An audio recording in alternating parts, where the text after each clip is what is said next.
on, ladies and gentlemen? We are back again. Week number 3 of Are the Scientific Miracles Debunked when it comes to the Quran? Has it been debunked or has it not? Now, it's crazy. The first week, we actually had a bunch of Muslims, a little Brady bunch, that said, no. There actually are scientific miracles in the Quran and you can still use it. Ali Dawah was making a mistake, basically. But then week 2, we had the bunch of Muslims that was like, yeah, like this is not a good argument to use. So last week we had a completely different feel than the first week. So I'm really curious to see what we're going to see. I got Life in the building from Life DTD. We have Swagasaurus Rex, other than David Wood in the building, Apologetics Roadshow. And then we also have Thaddeus from Reason Answers in the building. What's going on, gentlemen? Talk to us. What y'all think we're going to find today? I just wanted to say something on behalf of all Muslims. This goes back to the 70s. That's where you had Maurice Bucaille, and he started spreading this lie about scientific miracles in the Quran. And then other people ran with that and started spreading it. And then eventually you get to Ahmed Deedat and Zakir Naik, and they're spreading this. And anyone who's looking at what they're claiming about the Quran and who's actually read the Quran knew that this was complete nonsense. They knew they were just completely ripping verses out of context. They knew they were distorting the Quran, distorting science. We knew it was complete deception. We knew it was, as Ali Dawah would eventually admit, absolute nonsense. We knew it. And for a couple of decades, we tell Muslims, guys, these guys are lying to you. Guys, these guys are lying to you. They're lying to you. They're lying to you. And it was, oh, how dare you? You're just jealous of the scientific miracles and so on. And then, lo and behold, after all these years, even their own apologists, their own Dawah guys come out and say, okay, it was all nonsense. It was all a lie. Yeah. And so I would just like to, on behalf of all Muslims, I would like to thank us on behalf of you for giving you accurate information, which you rejected and called us names for, but you eventually listened. So the point is, don't thank Ali Dawah, thank us.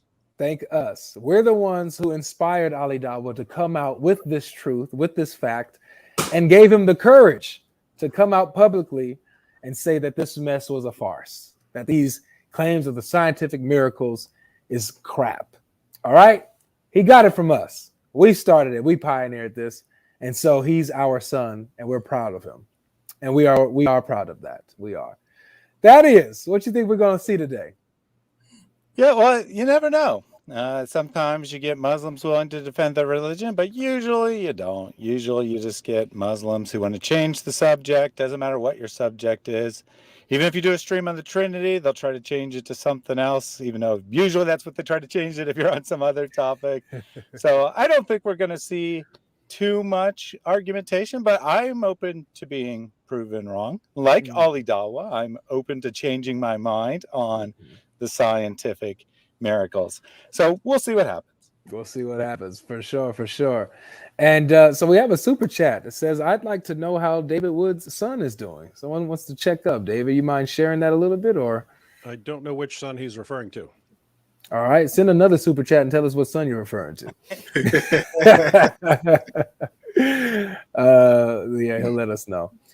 But yeah, so everybody listening in, the link is in the description. No, it's not in the description. Sorry. The link is in the chat. I sent it already. Here it is again. If you are a Muslim, if you are a Muslim, this is for you. It's for you to come up and give us your position. Tell us whether or not Ali Dawah is correct that the scientific miracles, these claims of this argument for the Quran and for Islam has been debunked, or that he's full of crap and that there are scientific miracles that you can rely on that does substantiate the truth of the Quran, and you can use it to prove Islam to this day. To this day. All right? So there's the link. Moderators, please continuously put the link, share it throughout the stream. And if you're watching this, please do not forget to hit that like button, 434 that like button, so that the algorithm knows that we're live and we're doing this, okay? We already have somebody in the back. Let's see here. He says, I'm not joining, but I'll give you $30 super chat if you react to this live. Okay. So this is later on. Sig, man. No, I just said the Muslims. If you are Muslim, hit the link. Goodness gracious. What's wrong with these Christians? They can never listen. All right. We have James in the house. James, how are you? Is this the James that I know and love?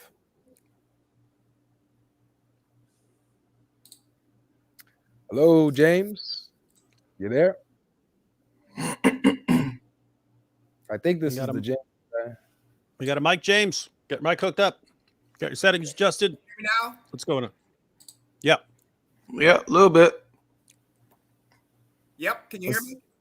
A little quiet. Yeah, it's a little quiet, James. Last time your mic was better. Okay, let's see. Try to turn it up a bit. What kind of computer are you using, James? Windows, Dell.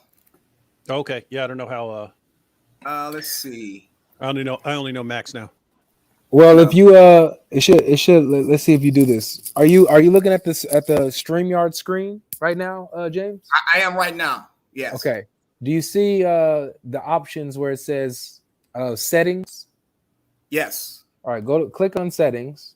Mm-hmm. You should see an audio option. You see audio? Yep. All right. Go to audio, and then it should show mic volume. You should be able to turn that up. Mic volume. Oh, there you go. We go. Shot right Is up. that better? Yeah, that's much better. Okay. There we go. What's going on, man? I miss you. Oh man, it's rough since last time I've been on here. You said it's been rough? Well, yeah, I've actually been on a little spiritual journey since that last time we talked. Yeah. But that's a good thing. Okay. Yeah, because I said a lot of things that I shouldn't have said on there because if you recall, I was up all night because I didn't expect you to respond. I shot out an email to you at 1:30 and you immediately responded. I wasn't expecting that. So I stayed up all night making talking points. So I was kind of delirious. But that's neither here nor there. But it's all good, man. You know, I'm your friendly neighborhood apologist, man. You know, I leave. I let. Yeah. It's you know, Thaddeus and Swagasaurus Rex, they can handle all the big stuff, man. I'm in the neighborhood, you know. Right. I'm in the neighborhood. So okay. Well, I'm interested to see what you have to say, especially like we can have another one-on-one discussion and see where you feel like you said things you shouldn't have said. But to let you guys know, he's a Muslim. He's a Muslim, and you know, had a great conversation with him our last time we spoke. So yeah, we're talking about the scientific miracle. Have you been up to date about what's been going on with this whole fiasco about the scientific? Yeah, you seen what Ali Dawah said and all that? Yes. So yeah, tell me your thoughts, man. What do you think? I agree and disagree with him. Okay.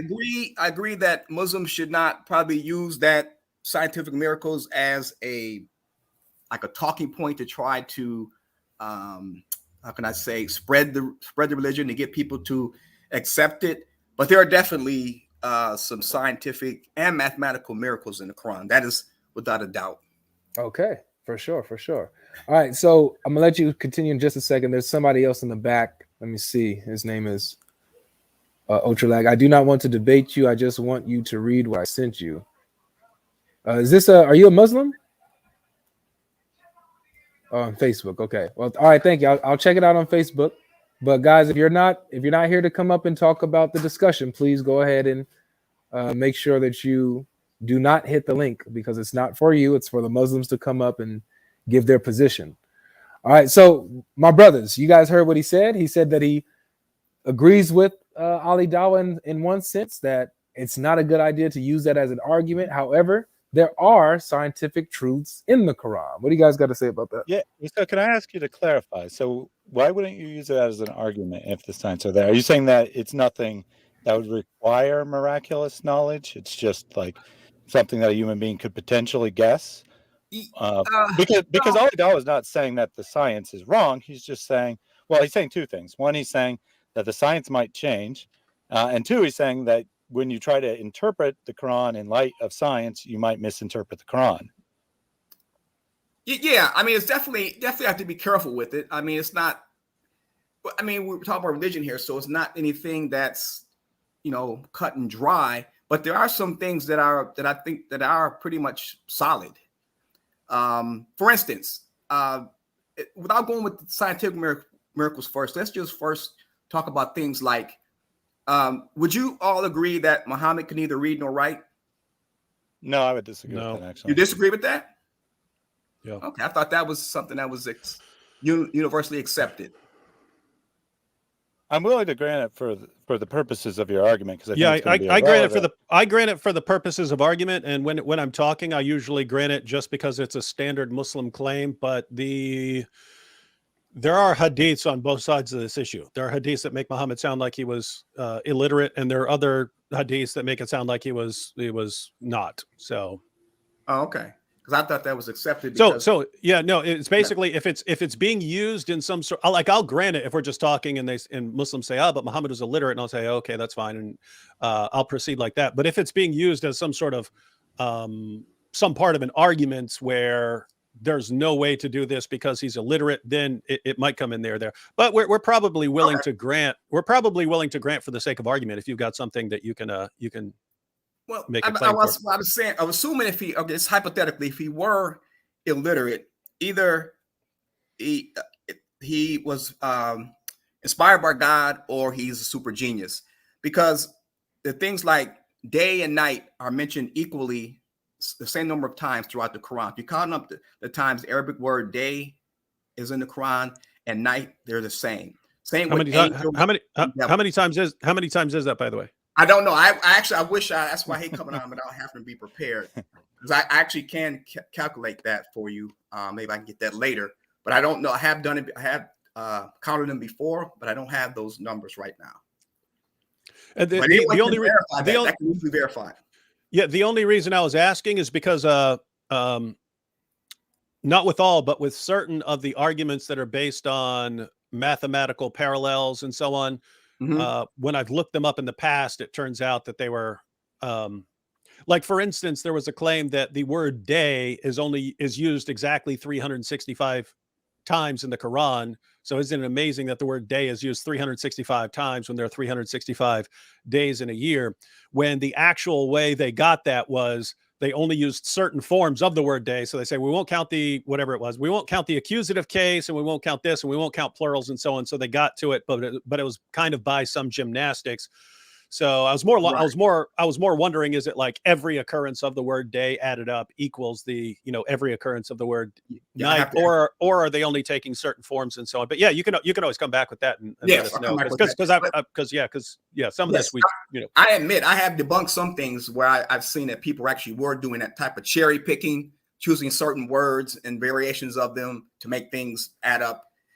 So those, of course, I wouldn't accept, but then other things I actually were able to verify.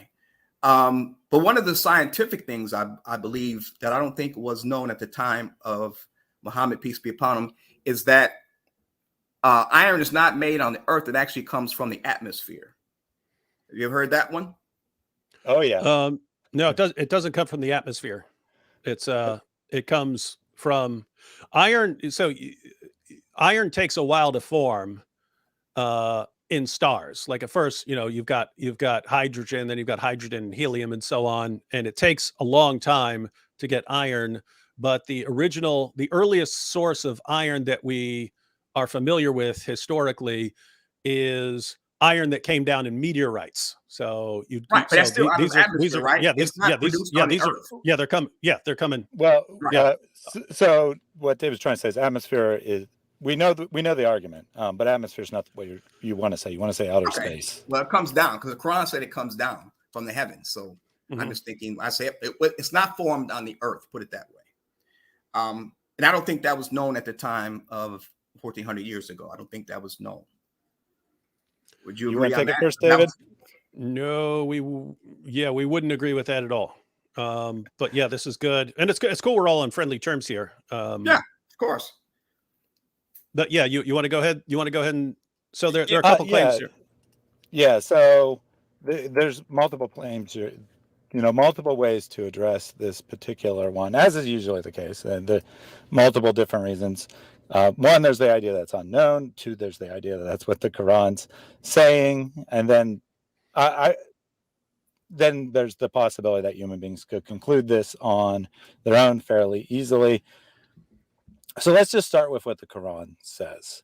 So do you know the verse off the top of your head? If not, not off the top of my head, no. Let me see if I can. Okay, so no problem. It's 5725, Thaddeus. Yep, I was going to say no problem. I have that here. So yep, 5725. We have sent down our messengers with clear evidences and sent down with them the scripture and the balance that the people may maintain in justice. And we sent down iron, wherein is great military might and benefits for the people, and so that Allah may make evident those who support him and his messengers on scene. So what do you see just in this verse? Do you see that Allah only sent down iron? Only sent down iron? What do you mean only? Like, is that the only thing in the Quran that's being described as being sent down? Read it. Yeah, read that passage again, Thaddeus, and focus on the words "sent down," which is on Zalna. So we have already sent our messengers with clear evidences, and sent down with them the scripture and the balance that the people may maintain in justice. And we sent down iron, wherein is great military might and benefits for the people, and so that Allah may make evident those who support him and his messengers on scene. Right. And so what was your question? Yeah, so is the only thing that's described as sent down iron? The point is, James, that here Allah says he sent down multiple things. He says he sent down the messengers, the book, the balance, and iron. And so the idea here is, if you're saying when it says he sent down iron, this means he sent it from outer space through the atmosphere. Then since it's also saying sent down the book and the balance and iron, is it saying that the book and the balance and iron all came down from outer space? Definitely from the heavens. I would say the heavens. Yeah, and I would agree with you there that as far as the book and the balance are concerned, the point here is already, even in this passage, it would seem you have a couple different meanings of sent down. If you want to say sent down iron means sent down from outer space, we wouldn't want to think of the balance and the book as sent down like they came from other stars. You'd want to say that like is sent down from Allah in some sort of heavenly realm. The point here is the meaning of sent down is open for discussion even in this verse, and I think that's what Thaddeus is getting at, right? Mm-hmm. Yeah, I think you guys are splitting hairs. Now, what I find... No, because I just wanted to start with the verse, but you're going to have probably around 25, 30 different things described as being sent down by Allah. I agree, but I'm only talking about one. I'm talking about iron. You have to be consistent, because if that's the meaning in this passage, that it's coming from heaven, and this is some kind of scientific statement about where iron originates, then you have to be consistent with all the other passages that use the exact same word.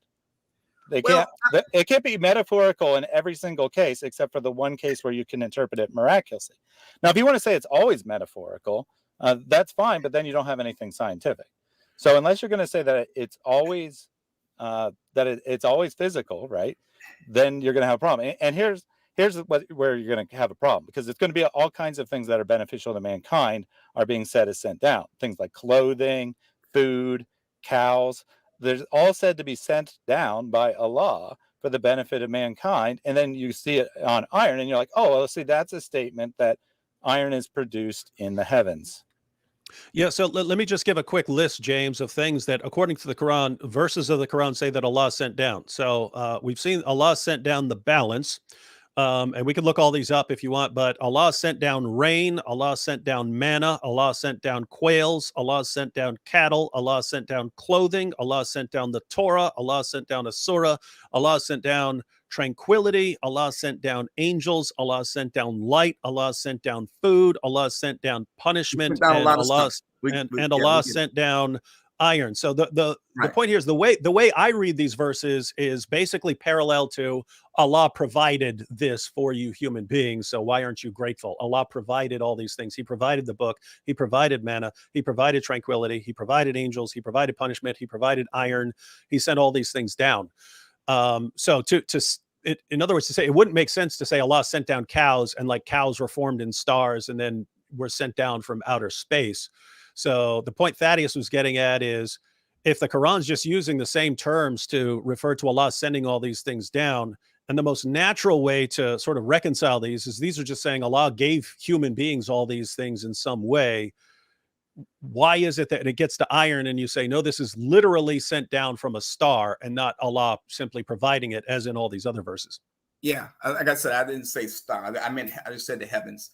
But one thing I like to point out, though, is I find it kind of disingenuous that when you guys focus on the Quran, you really get very detailed and analytical to the T. But when it comes to the Bible, we don't use that same type. No, I absolutely do. I absolutely do. Of course we do. Bible the same way.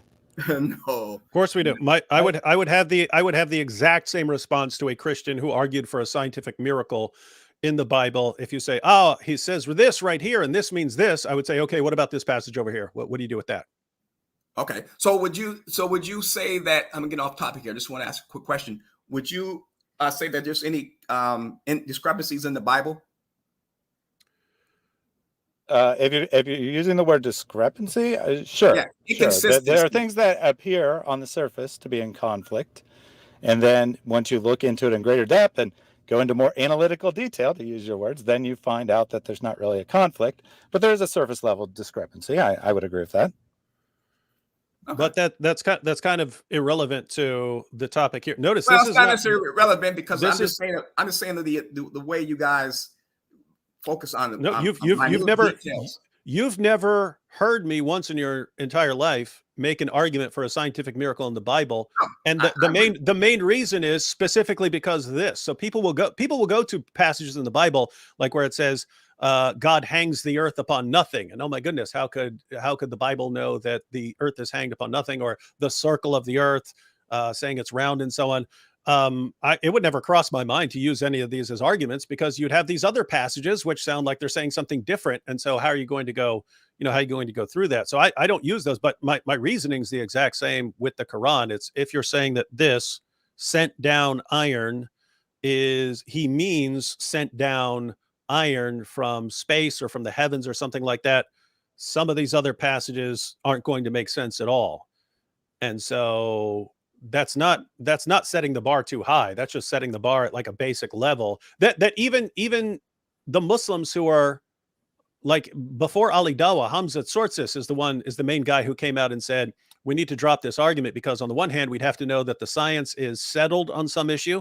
Two, we'd have to know that this is what the Quran is actually saying. So we have to make sure that we're not putting our meaning into the Quran. They said, unless you have some commentary from Muhammad or something like that, where he's explaining what the verse means, we have to be careful about saying what the Quran means. So right here, when it says Allah sent down iron, there's a perfectly normal way of understanding verses like this, as these are things that Allah provided for you. So you should be grateful for them. And you shouldn't be angry at God. You should be, Christians could agree with a lot of these verses that, that's saying, hey, you should be thankful for all the stuff that God has provided for you. But instead it's, when Allah says he sent down iron, here it means literally from, keep in mind, it's not just the heavens. You could say that's what the Quran is saying. But if you're saying it lines up with science, it's iron was at some point formed in stars a long, long time ago and then sent down to earth. So the point is, is the Quran actually saying that? Well, the Quran doesn't say. The Quran uses the word ansalna to it just means like sent down. He gave it to you. So the question is, how do you know that the Quran is actually saying that? And then the third question, which our friend Hamza Tsortsis brings up, is even if it's right, if we know it scientifically is right and it is what the Quran is saying, is it something that people would not have known at the time or couldn't have known at the time? And that kind of brings up the other problem. So the one problem, and then Thaddeus can cover this other issue, but the one problem is we're just not convinced that the Quran is saying that iron came down from stars here, when that's not how the Quran uses the term ordinarily. So it looks like we're putting stuff in, but there is that other issue of whether this is something. So we at this point we could grant, for the sake of argument, that yes, it's talking about iron coming down from the sky. How could someone in 7th century Arabia know that iron came down from the sky? Any theories on that, Thaddeus? Yeah, I have some information on that. Avery, you want to share my screen? So just real quickly on the meaning of the verse here, you got the classical tafsir. And if you'll notice in the verse, it's talking about the prophets and iron in the same sentence. And for that reason, they generally interpret this as they do actually interpret it as metaphorical in a very different way. Like Ibn Kathir, for example, says that it refers to Muhammad raising an army after the people of Mecca didn't listen to him, i.e. they was ordered to take up iron weapons and kill the disbelievers. And that seems to be how most of the tafsir understand it. But leaving that aside, is it original to the Quran? And it's definitely not. This is a very common belief in the ancient Near East, the geographic region from which Islam comes.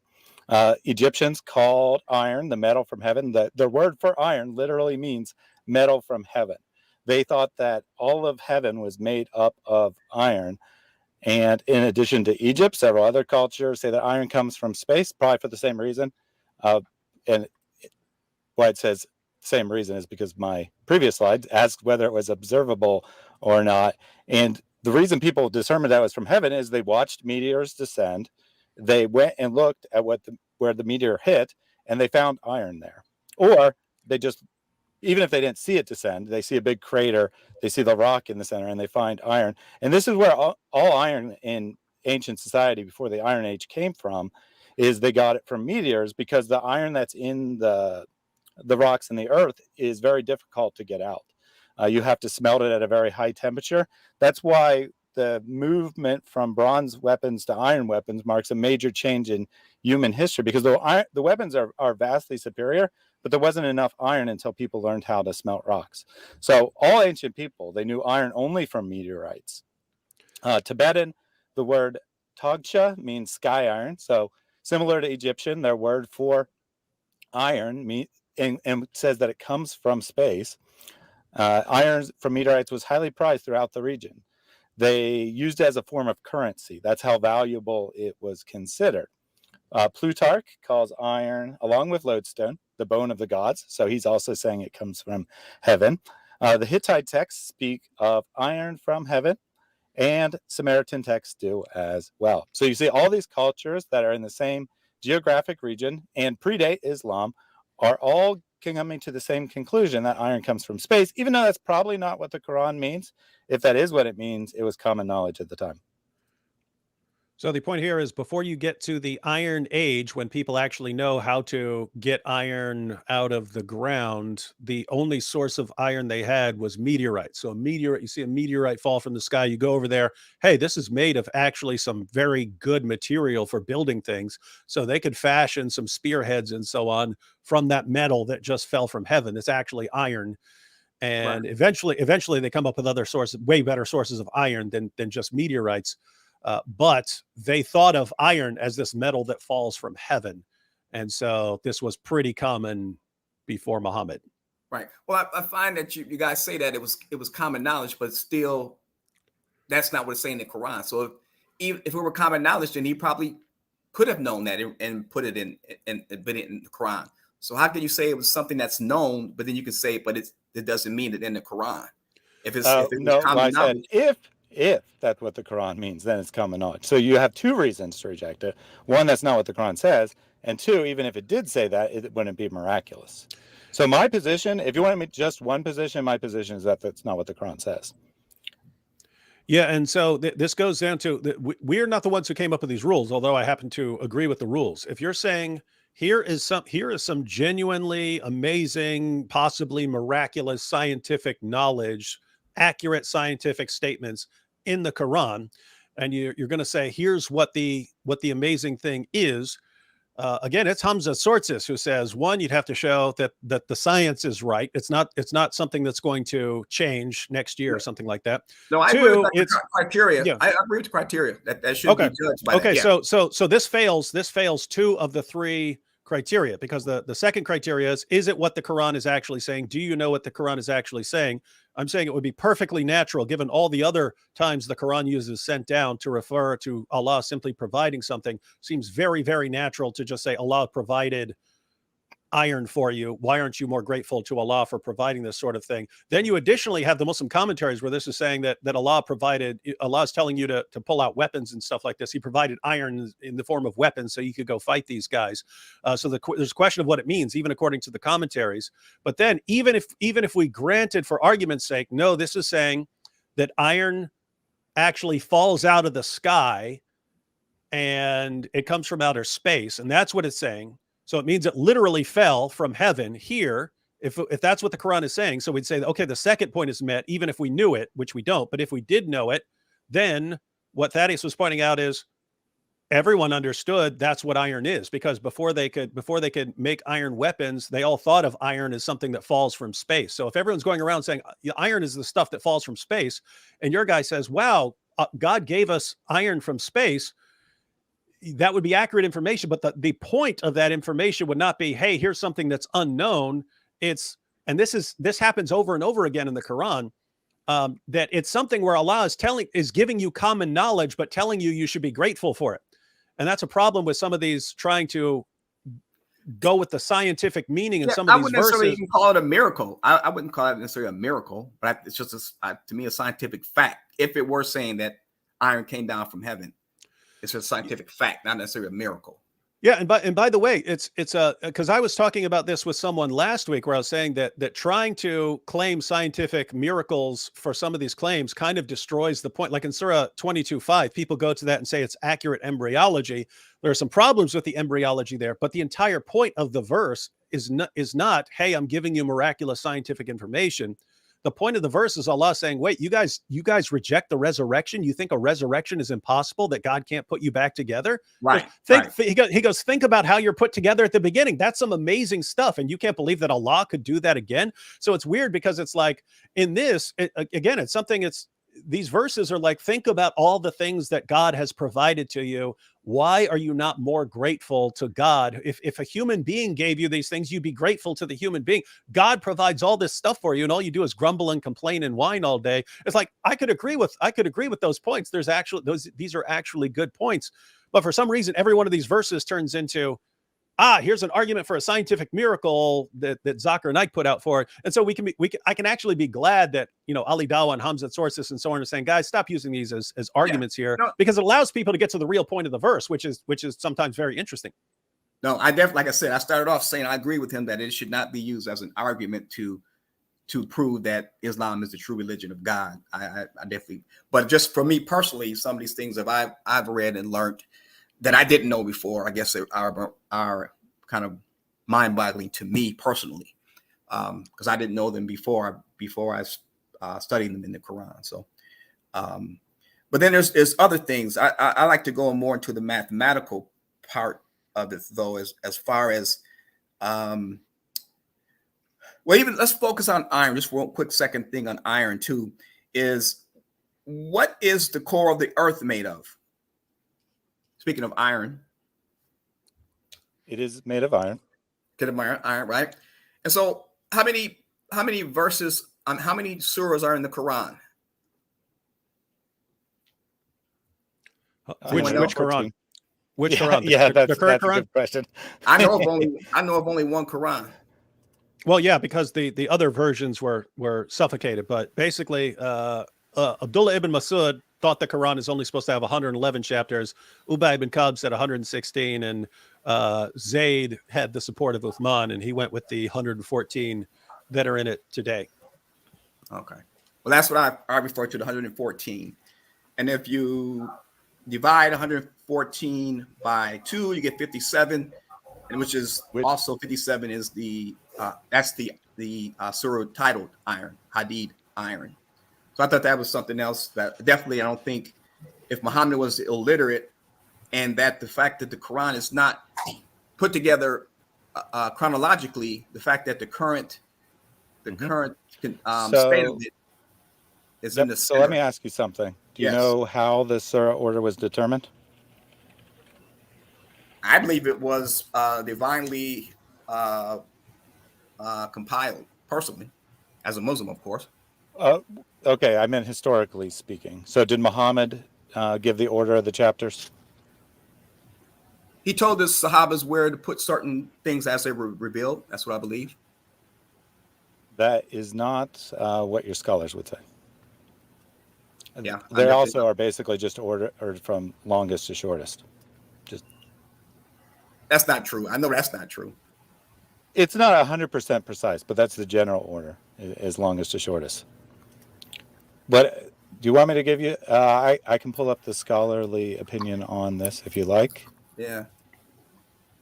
I know that, of course, Surah Baqarah is the longest one. It is second, and then some of the smaller ones are all at the back. But it doesn't. Yeah, well, Surah 1 would be the exception, obviously. Yeah, that's because that's the prayer. Yeah, that was when they arranged it. That they basically went from let's put all the long ones at the beginning and get shorter as we go on. But what's interesting here is even though we no longer have the Qurans of Ubay ibn Ka'b and Abdullah ibn Masud, we do have what's called the Sana palimpsest, which is the earliest version of the Quran that we actually have, and it had a different arrangements of chapters, and Ubay ibn Ka'b and Ibn Masud both had different arrangements of chapters. So the version that Zayd ibn Thabit put together, because he was told to do so by Uthman, seems to be different from the way other people were arranging the Quran at that time. So if you wanted to say it's miraculous, it looks like it's miraculous from Uthman and Zayd, because the rest of the Muslim community, they were organizing their material differently.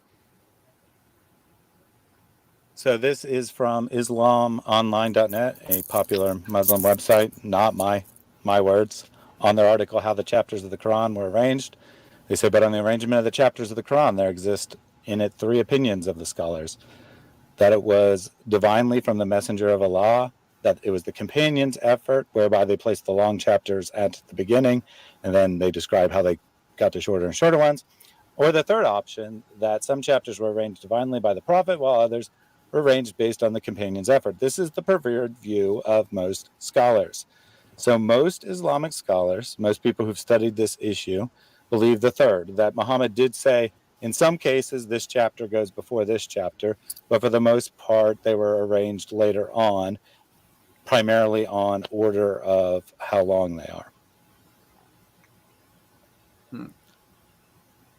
Okay. Which then, I know it's definitely not. Which then, if Muhammad is not responsible for the ordering of the chapters, then you got two possibilities. Either Allah is ordaining it, and there are other people who are getting prophetic knowledge or coming to prophetic knowledge after the time of Muhammad in order to arrange the chapters correctly, or the chapter order is meaningless, in which case you can't use anything about the surah numbers as a mathematical argument. So then that would be just a coincidence. Yes, it would be a coincidence. That is definitely what it actually is. Yeah. All these mathematical things are definitely coincidences. A lot of them are not even very surprising coincidences. Right. They're like 1 out of 5 or 1 out of 10 chance, and they just sound really cool. But in reality, when you do the math, so I have a math major, I have a mathematics background. When you do the actual math and you look into these things, they're not actually very impressive mathematically speaking. They're chosen not because of the improbability, but because of the rhetorical value. So, for example, if we assume that there is a surah iron, right, and we think that for some reason it should be in the middle, although that's an arbitrary choice because why is it what's at the center of the earth supposed to be in the center of the Quran? Does that work for any other chapter? Are the first and last chapters what you find on the surface of the earth or anything else? No, it doesn't work for anything else. So how it really works is human beings are creative. They look at the text, they find things that line up, and you could do this with any text, right? Any text you could do this with. Now they wouldn't get the same things; they'd get different things. I mean, there's probably no other text that has a chapter called iron close to the middle of the book. I say close because if you have an even number of chapters, you don't actually have a middle chapter. You have 2 middle chapters. Even numbers don't have middles. But that's that. Beside that point, there's probably no other book that has iron in the middle, right? Unless someone intentionally did that in modern times to mock this argument or some other reason. Right. But there will be other interesting looking coincidences found in any text. Yeah, I'm familiar with that. You can take any text and find certain patterns. But again, I personally don't believe in coincidences. I believe that anything that happens is in accordance with God's will and plan. So that's just me personally. I don't believe in coincidence. I'm looking up it's an Islamic scholars website, Islam QA, so Islam Question and Answer, and where people can post their questions. And Muslim contacted them and said, hey, what about these numerical miracles in the Quran? They have a long article here. I'll just read their little introduction. I'll just read their first part of their first point, part of their second point, just to give an idea of how they're interpreting these numerical, whether you want to call them coincidences or miracles or whatever. But they say, praise be to Allah. Firstly, many people are infatuated by the different types of miracles in the Quran, including the numerical miracles. In newspapers and magazines and on the internet, they publish lists of words that are repeated a number of times that corresponds to their structure, and words that are repeated the same number of times as their opposites. They also claim that the word day is repeated 365 times and the word month is repeated 12 times. And they do this with other words too, such as angels, devils, this world, the hereafter, and so on. They say many people think that these numbers are true and that this is one of the miracles of the Quran, but they do not distinguish between subtleties and miracles. Writing a book which contains a specific number of certain words is something that anyone can do. What is so miraculous about that? So they draw some questions about whether, if the numbers did add up like this, would it be a miracle? But then they get down to their second point. They said, secondly, by examining the statistics presented by those who have published these numbers, we find that they did not get the numbers of some phrases right. And some of them have been selective in the way they counted words. And that is so that they might reach the conclusion they want and that they think is in the book of Allah. And then he gives an example of a guy who published a paper on a number of these scientific miracles. And then the scholar here says, as the result of my study, I reached the idea that the numerical miracle as presented in these books is not real at all. And these books are all based on conditions that are sometimes selective in order to prove the validity of this view in a way that will make the reader accept these preconceived results referred to above. So I did personally, like I said, I personally debunked a few that I've noticed that they actually were cherry picking certain words to make things match up. But then there's other ones I actually verified myself that I thought was quite interesting. Me personally. Yeah, and just so you know, I've seen people do the same thing with the Bible. They'll say, look at this, and if you count 7 words this way, and if you go 7 words and keep going through this, then it adds up to this message and so on. And so, yeah, people do that. Some people find it interesting, and they're looking for codes and stuff in various places. So, yeah, it's pretty natural to try and do that. Right. No, I totally agree. Yeah. So. But again, I don't consider myself to be a Quranic scholar. I'm actually a convert to Islam. So things I learned on my own, just my own research and studying. So you seem like a pretty reasonable. I'm going to represent myself, not the religion of Islam. Just then on record. You're representing yourself well, because some people call in and they have a nice discussion. Other people just start hurling insults and try to get an argument and so on. So that's good. I like to think that we're all trying to find the truth. So I don't know how that can benefit truth finding to be, have animosity and hatred toward each other. And this is a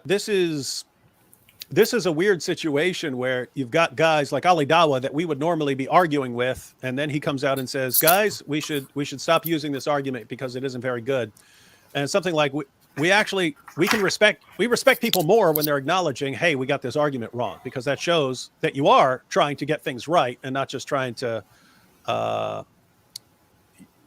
let me put it this way. When people are, certain people sound like they're making things up, and it makes us not trust them. So when someone else comes along and says, guys, we shouldn't be using this, we actually say, okay, good. And this guy sounds like he's being honest here. We can actually respect people more for acknowledging it. Because notice, I mean, for 14, the argument from scientific miracles is recent. For 14 centuries, this wasn't used. And so I don't see what the big harm would be in just saying, okay, guys, let's stop using this argument. Right. I agree. Like I said, I don't think it should be used as an argument to prove that Islam is true religion, or even to get anyone to accept it. But again, it's just for me personal, my personal study. I think the reason why a lot of these things are being just now coming to fruition is because of computers. People didn't have computers in the past, so there's no way to actually verify and count numbers and count letters and all this type of things. Yeah. So can I tell you a little story? Before you go, can I tell you a quick little story about the power of computers and mathematical miracles? So I don't know if you personally believe in the 19. Some Muslims say that 19 is, the proof number of the Quran. Right. So I had a Muslim agreed to a challenge on that if I could find similar miracles and the Book of Mormon, that he would agree that the argument is debunked, but he said that you can never do that. So I started. One second, Thaddeus. 1 second, Robert. You have feedback in your microphone. So just in the meantime, until you get to speak, let's mute up so that we can hear Thaddeus. Yeah, if you have some headphones, Robert, that would help. Oh man, I have to go get them. Give me a second. I'll come back and. Huh? No problem. You could stay. Just be on mute just for a second until. Well, he said he's going to go get headphones to help with the. Let me get my headphones. Give me a minute. Yeah. All right, for sure. All right, go ahead, James. That is. And Thaddeus. Yeah. So he challenged me on the 19s, and I said, all right, I'm going to find 19s in the 19th chapter of the Book of Mormon. And I go right to that chapter. I start working on it without even that much help from a computer. And one of the very first things that I find is that I believe it was engraved on stone or something like that. Those 3 words occurred. It was either 19 or 38 times in that particular chapter, which is key phrase for Mormons, right? That they have these engraved tablets that supposedly the book was carried on. In 19th chapter, it occurs a multiple of 19 times. It's either 19 or 38. I don't remember off the top of my head. I'm like, wow, I knew this would work, right? I knew that if I went there and I tried things, and I would find on average every 19th thing I tried would be a multiple 19. But the first thing I try, basically, a key phrase for Mormonism, and there it is 19 times. So it's not very hard. People way underestimate. People in general are really, really bad with improbable events, that people have almost no conception of the difference between something that's 1 out of 3 chance, so clearly less likely than not, and something that's 1 out of 100 chance. People have a hard time telling those apart. And if you get to 1 out of 100 versus 1 out of 100 million, there might as well be no difference in people's minds. That's why people are like, my odds of winning the lottery aren't that bad. They're pretty decent. Right. They know they're not, right? They know they're not because they've played it and they've never won, and no one else has ever won that they know, and they know that the odds are really high. But because humans are not good at estimating improbable events, they think that, it's really improbable, but it's conceivable, right? It's reasonable that it could happen. Yeah. And the phenomenon is happening on the other end, where people are finding something that's 1 out of 5 chance, which is what 19 is basically. 1 out of 19 chance is about 5%. That they're seeing things that are 5% likely, and they're thinking it's virtually impossible that could be there. It's the same as 1 out of 10,000 when it's really not. Yeah. Are you guys familiar with the Bible code? I am. So the Bible code is interesting because it actually holds up to mathematical scrutiny if it's not cherry picked. So that's your problem, right? Because anything that you bring will be cherry picked ultimately. That's how it's going to work. Right. Well, so they did the same thing with any magazine. You can do the same thing with. Yep. So it technically, right? They used very complex math. They could have only done it with computers, but their sample set actually did hold up to scrutiny. Like if and it was semi-objective because they were picking traits from a famous book about rabbis, the traits that they said, and comparing them to the rabbis' names, and they found a statistically unlikely congruence of things. Now, in the end, it basically was demonstrated that they cherry-picked which rabbis they were looking at. But they at least made an attempt to make it look mathematically rigorous, and technically the math was. And then it became really famous because in the book they predicted an assassination attempt on the prime minister of Israel, I believe it was. And then that actually happened. So they not only did they have mathematical scrutiny, but they predicted a future event that actually did happen. But then it was eventually shown to be cherry-picked data, and they got really, really lucky with one of the predictions they made in the book, because none of the other predictions ever came true. Oh, okay. Yeah. I remember that when that first came out. I was kind of getting it was quite a sensation, primarily because of that assassination attempt. Right. All right, guys. So, man, James, again, you are impressing my other hosts here. They fallen in love with you like I did. So they getting that James effect. Not me. It's the truth. It's the truth they love, not me. Oh, see, that's profound. That is a true statement, and we like you because you're willing to pursue the truth instead of just insisting that what you say is good, no matter what we say in response. So exactly, that's why we like you. So while we're in this little break here, hello, we got Robert. Yeah. I'll get to you right in a second, Robert. Right. Okay. I just want to make sure you guys can hear me. Oh yeah, we can hear you just fine. It's good. It's good. All right. So I just want to encourage everyone to hit that like button. It looks like a lot of you guys aren't doing it. We have almost 400 people in here, and we're only at 190 likes. So y'all know how it is, man. Maybe they just don't like you. Maybe it's James. No, it's not Daddy.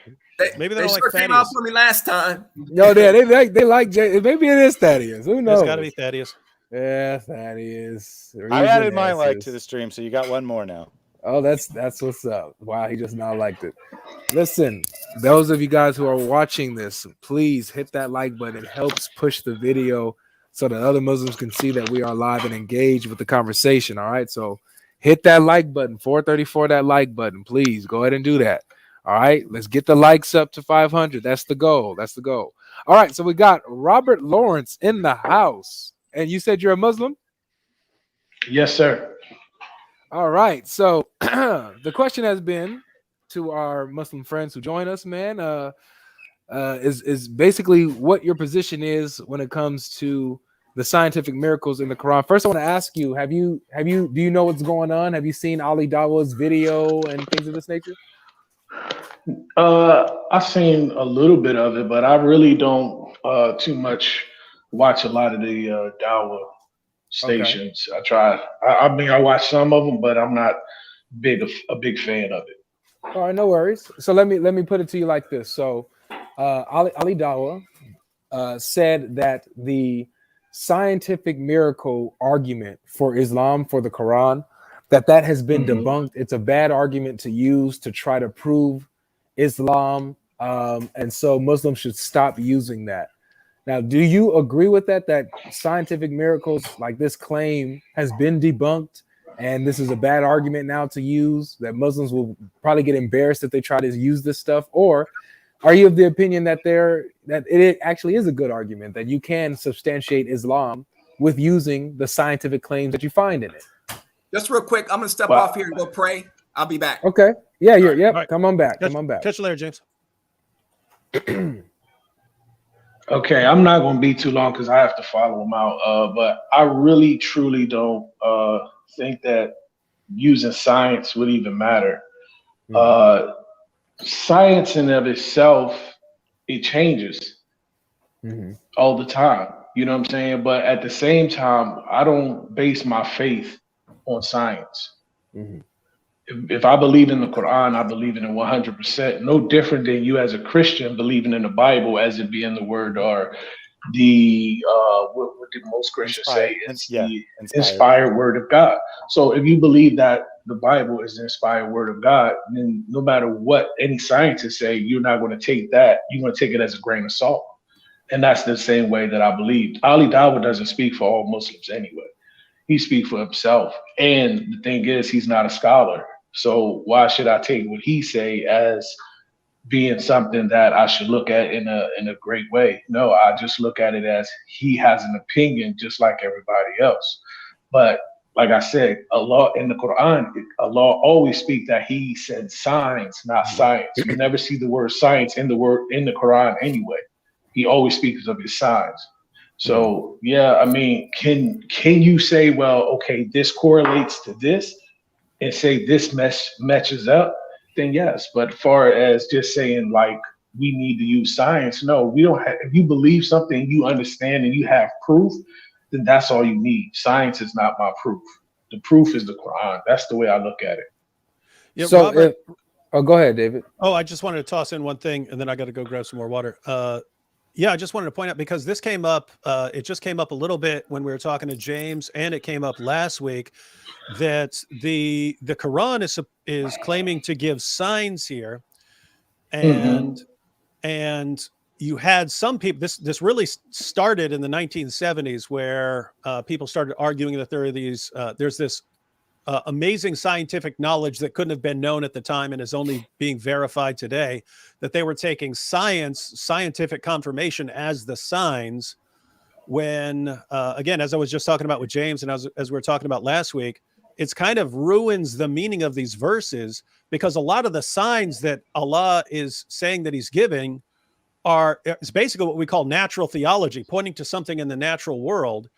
And it's like Allah saying, look at all of this stuff that I have blessed you with. Why are you not more grateful for what we've done? And so it's like the Quran is pointing around at things in the world, saying, look at all this stuff that God has blessed you with. Why aren't you more grateful for this? So the Quran is pointing around at things around. Yeah, it's pointing around at things in the world, saying, look, these are all signs. These are all signs. These were things that were given to you by God. And so it's not saying, hey, here's some miraculous scientific knowledge that couldn't have been known. It's like, open up your eyes and look at what God has done for you. Why are you not more grateful? And again, that's something that a Christian could say, absolutely. We should be looking around at the world saying, my goodness, we have a lot to be thankful for. And so it's like when someone jumps in there and says, this is a scientific miracle and this is verified by science. And it's like, I don't think that was the point of the verse. It never was until very recently, when people started trying to change the meaning of it. Well, that's because most people is always reaching for something beyond their grasp. There's a lot of people that are laymen and need to stay in as a layman and stop trying to act as if they have knowledge beyond what they have. That's why Allah says in the Quran all the time, look at the signs. Look at how look at how the orbit is, and look at how, the sun, the moon, and how they spin on their own axis, or look at the mountains and how they are, firm and steady for you. So when the earthquake happens, that it keeps it from collapsing. These are signs from God, and that's all it is. So we don't need a scientist to tell us what has been proven already. So we don't need that. We don't need confirmation from human beings, no more than you as a Christian feel like, okay, we don't need a confirmation for somebody to tell us that Christ was crucified on the cross. You believe it because that's what you believe. You go off your scripture. So as a Muslim, I'm going off of what I believe as a Muslim. I don't need anyone to tell me whether this is true or not. I base it off my logic. That's why the Quran always tell you to ponder, use intellect, to think, to understand what it is that you believe. And no one is going to deviate me from that. So science, if it correlates, then praise be to God. If it doesn't, then I'm still going to say praise be to God for what he revealed. And there's a lot of things that had just been recently, or maybe in the past couple hundred years, have been shown to have not been known at that time of the prophet, whether a person believe it or not. And I heard the other guy that I guess have the big cross above his head, stating a lot of things and say, oh, well, they knew this, they knew that, but it was a lot of stuff they did not know. So, I mean, could it have been possibly that some people had knew some things? Possibly. There's a lot of things that things that maybe in the Bible that was already known before the Bible was compiled. So I mean, any of those things are possible, but the fact of the matter is, a person in Saudi Arabia who was not a learned man could not and did not know a lot of these things. I mean, that is just my position. And no, I do not need science. And Ali Dawud, like I said, does not speak for all of the Muslim community. So you're kind of all over the place. Can I just ask you one question? Okay. Are your beliefs subject to being tested? Right? Are they subject to being tested at all, or do you just believe because you think the Quran is true and nothing could convince you otherwise? Even theoretically speaking, right? Okay. Or well, theoretically, could someone bring evidence that disproves the Quran? I haven't seen. A matter of fact, I've listened to all of you guys, God Logic, David Wood. I didn't. No. Just let me. I understand what you're saying. Just let me stop you for 1 second. Go ahead. You're about to answer something I didn't ask. I didn't ask, does that evidence exist? I said, is your belief testable? Like theoretically speaking, testable by who? By you? No, I don't believe so. Is it testable by you? Is it possible for you to come to the conclusion that Islam is false? No, I don't believe so. So then, okay, you're saying that you just have the position that atheists often attribute to theists, that you believe regardless of the evidence. That's not my position. That's not what I said. Right? I'm not saying you have to have my position. I'm not saying you have to have my position. I believe it based off evidence. I mean, just like you believe what you believe off of the evidence. If you believe based on evidence, then you should be able to be disproven, theoretically speaking, right? Because if someone brings better evidence against it, then your position should be. That's what I'm asking. Is your position yes. Okay, so disprove it how? Like what evidence can you bring to disprove it? That would be my next question, right? Is what evidence would you accept as a disproof? Okay, because it's you, right? You get to set your standards. I don't get to impose my standards on you. Okay. So let me answer for myself first, so you can get an idea of what I'm saying, right?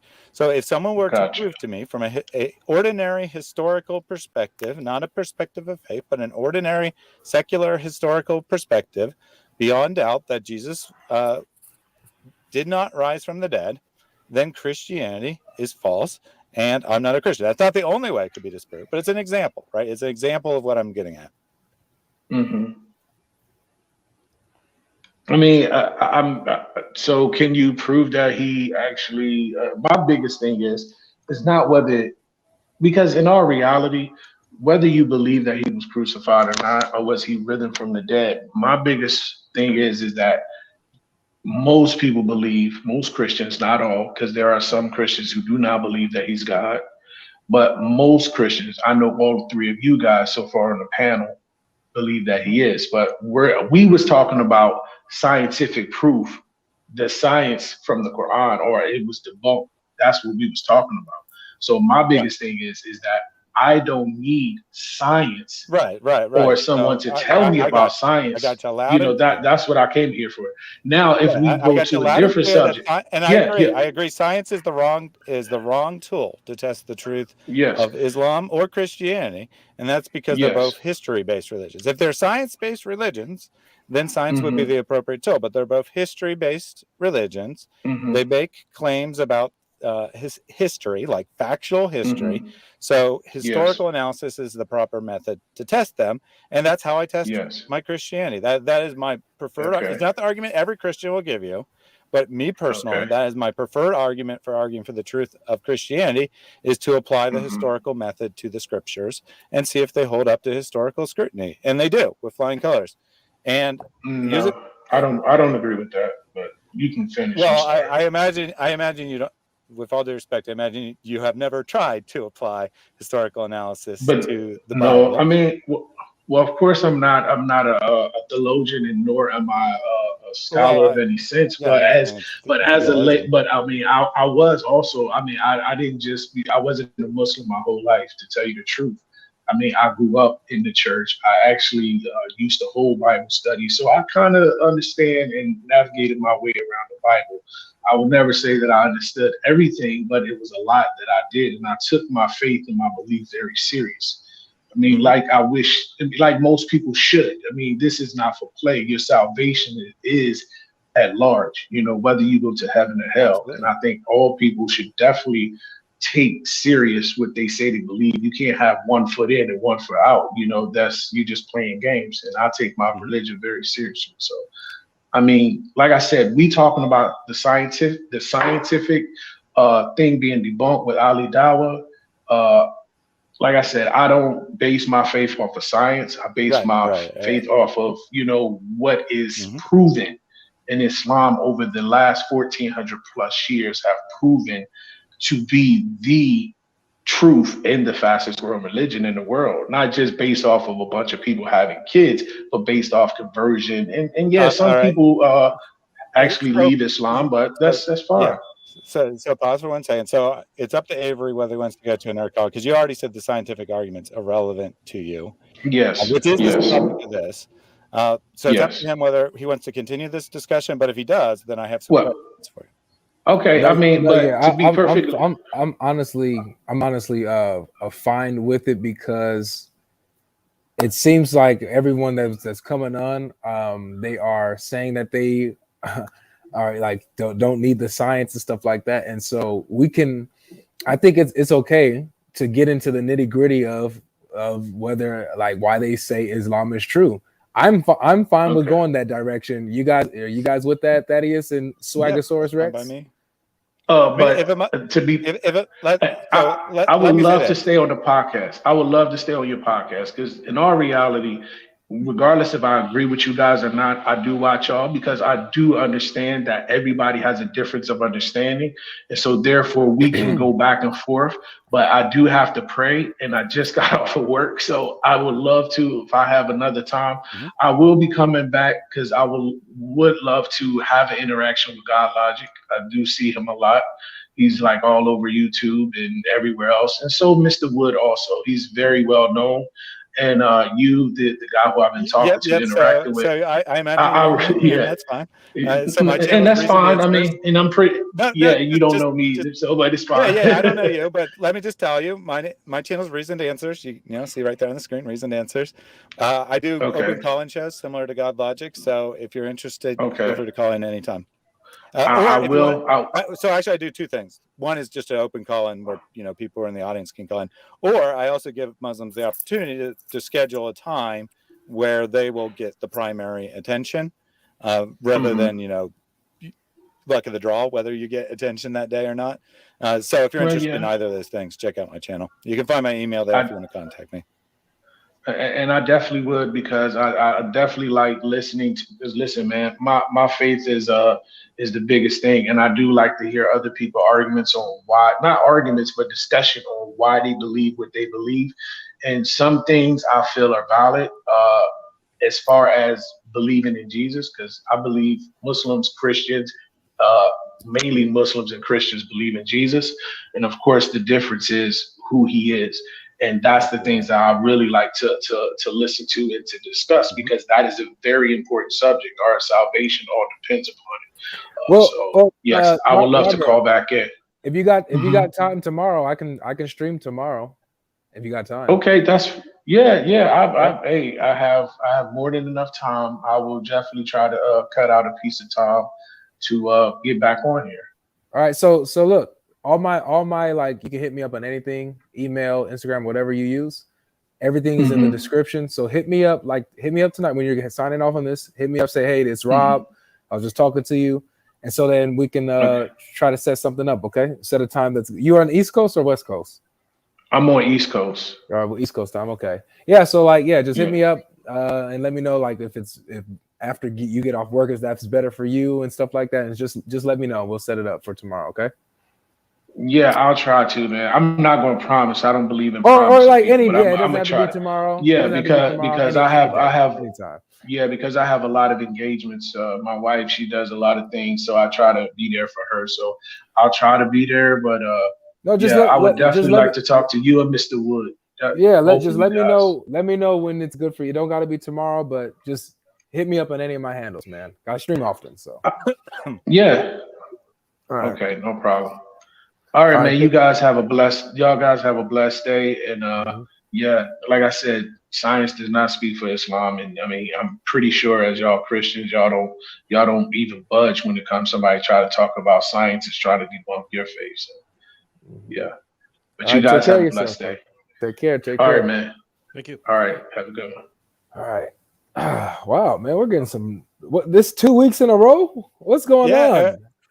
So I did see Dr. Merca whatever in the chat. He came up the first week and he tried to defend miracles. So maybe he'll come up again today. But Okay. until then, we also got Ryan also. So we have Ryan. We have if you guys, I see you, Hunter. Check your text messages, Hunter. Check your text messages, dude. We have Nelson. I need you guys to let me know that you guys are Muslims, because if you're not Muslim, this is for the Muslims, for you guys to come up as Muslims. We'll see. I'm already getting people that's trying to join, and like there's space that's taken up because folks ain't listening. So I need the Muslims to be the only ones that's in the back waiting and whatever. I need the Muslims here, okay? Because I don't have space to keep everybody. All right, so yeah, let me know if you guys are Muslim. If you're not Muslim, please just watch on the YouTube and let the Muslims join and interact, please, and thank you. All right, so we have Saeed here. We got Ryan here. I remember him, and Abdullah. Welcome, fellas. They're all muted. Oh, hey guys. So I guess I'll go first. So I came here last week. Remember, I argued for the lying in the brain thing. Yes, yes. And I looked up at the hadith you told me about, and I don't know how you made the comparison, because that hadith was referring, that goodness in that hadith was referring more to the deeds and to the heaven. Because if you read like the whole hadith, like in the context, it was referring to like people were locking up the horses, saying that the war was over, and the prophet said the war has just started, and there's the best deeds are in war, and the deeds you'd find is in releasing the horses, because they were tied with their forelocks. So yeah. Let me just read through a few. So No, anyway, yeah, sorry. just to recap the argument from everyone. So in the Quran, one of Muhammad's enemies, I believe it was Abu Jahl, who was famous for having a forelock, and then the Quran refers to Allah grabbing him by the forelock, and it refers to it as a lying, sinful forelock. And the standard way of translating this is as forelock, as this lock of hair. And in order to demonstrate your control over someone, you back in the day would just grab them by the forelock, and you could drag them along where you wanted to, and so on. And so the claim, as it pertains to the topic we have here, is that at some point Muslims started arguing that when it says sinful and lying for the forelock, it doesn't make sense to think of a forelock of hair as lying and sinful. So what is this talking about?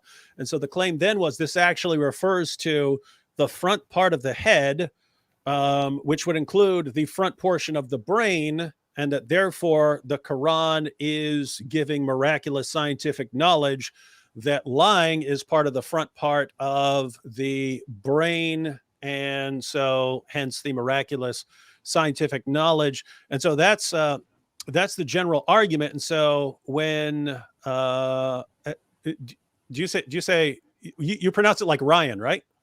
Yes, Ryan. Yeah. And so Ryan last week was mentioning this as a possible scientifically accurate claim. And so I brought up the point that in the hadith,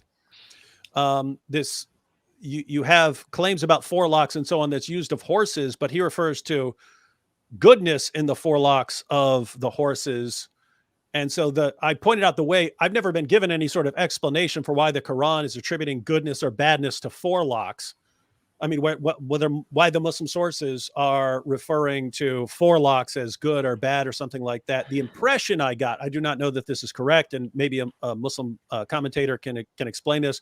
My impression was that it's kind of metaphorical, and it's saying that if you're good, then when someone grabs you by the forelock, you're going to go along as you should. And so like a horse, you grab it by the forelock and it's going to go along with you. And if it's a good horse, it's going to go along with you. If it's a bad horse, it's going to pull and fight against you.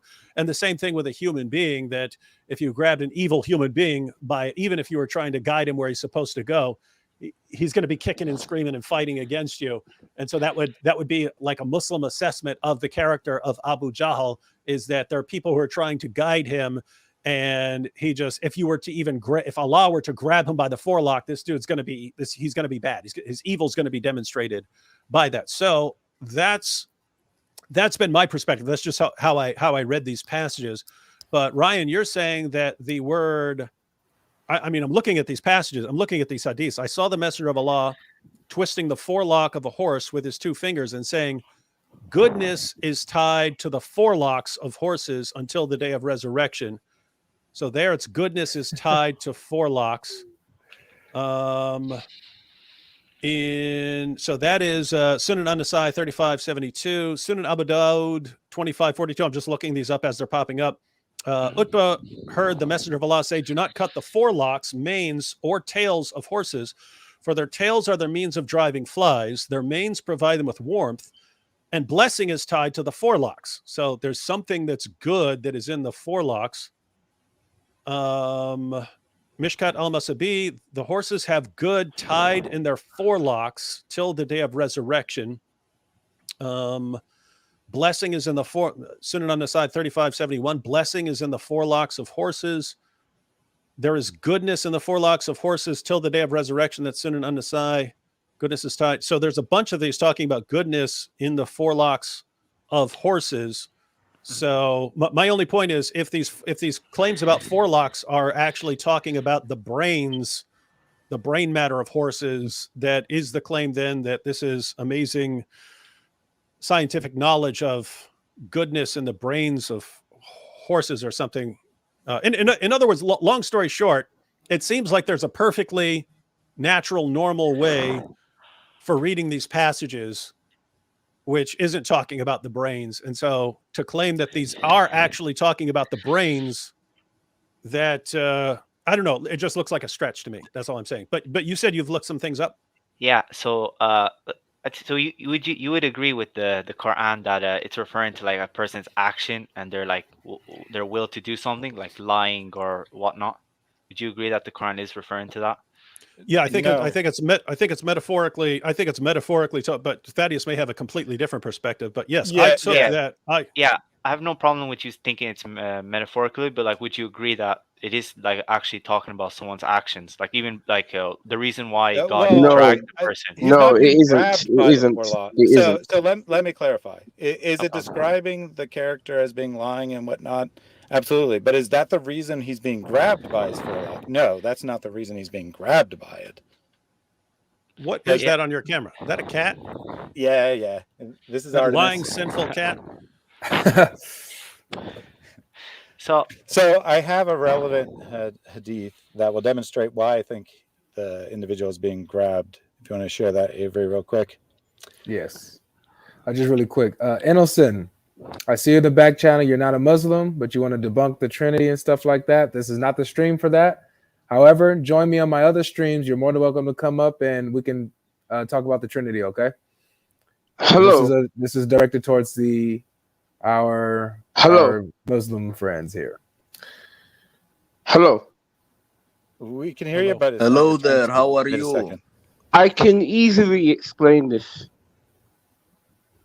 What are you going to explain? Because the individual has made a claim, and I was going to explain the No, I can explain it. It's actually easy.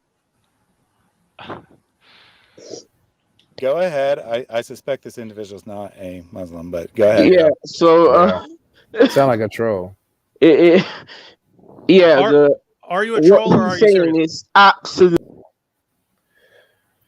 All right, so let's go ahead and look at this hadith. So this comes from Ahmed's hadith. So you may not say that, you can say it's not sahih or whatever. That's irrelevant. The grading's irrelevant because I'm not saying that this is a good command What I'm saying is it shows the usage of the term forelock. So its greetings are relevant. So this is a dua that you're supposed to say to get out of trouble.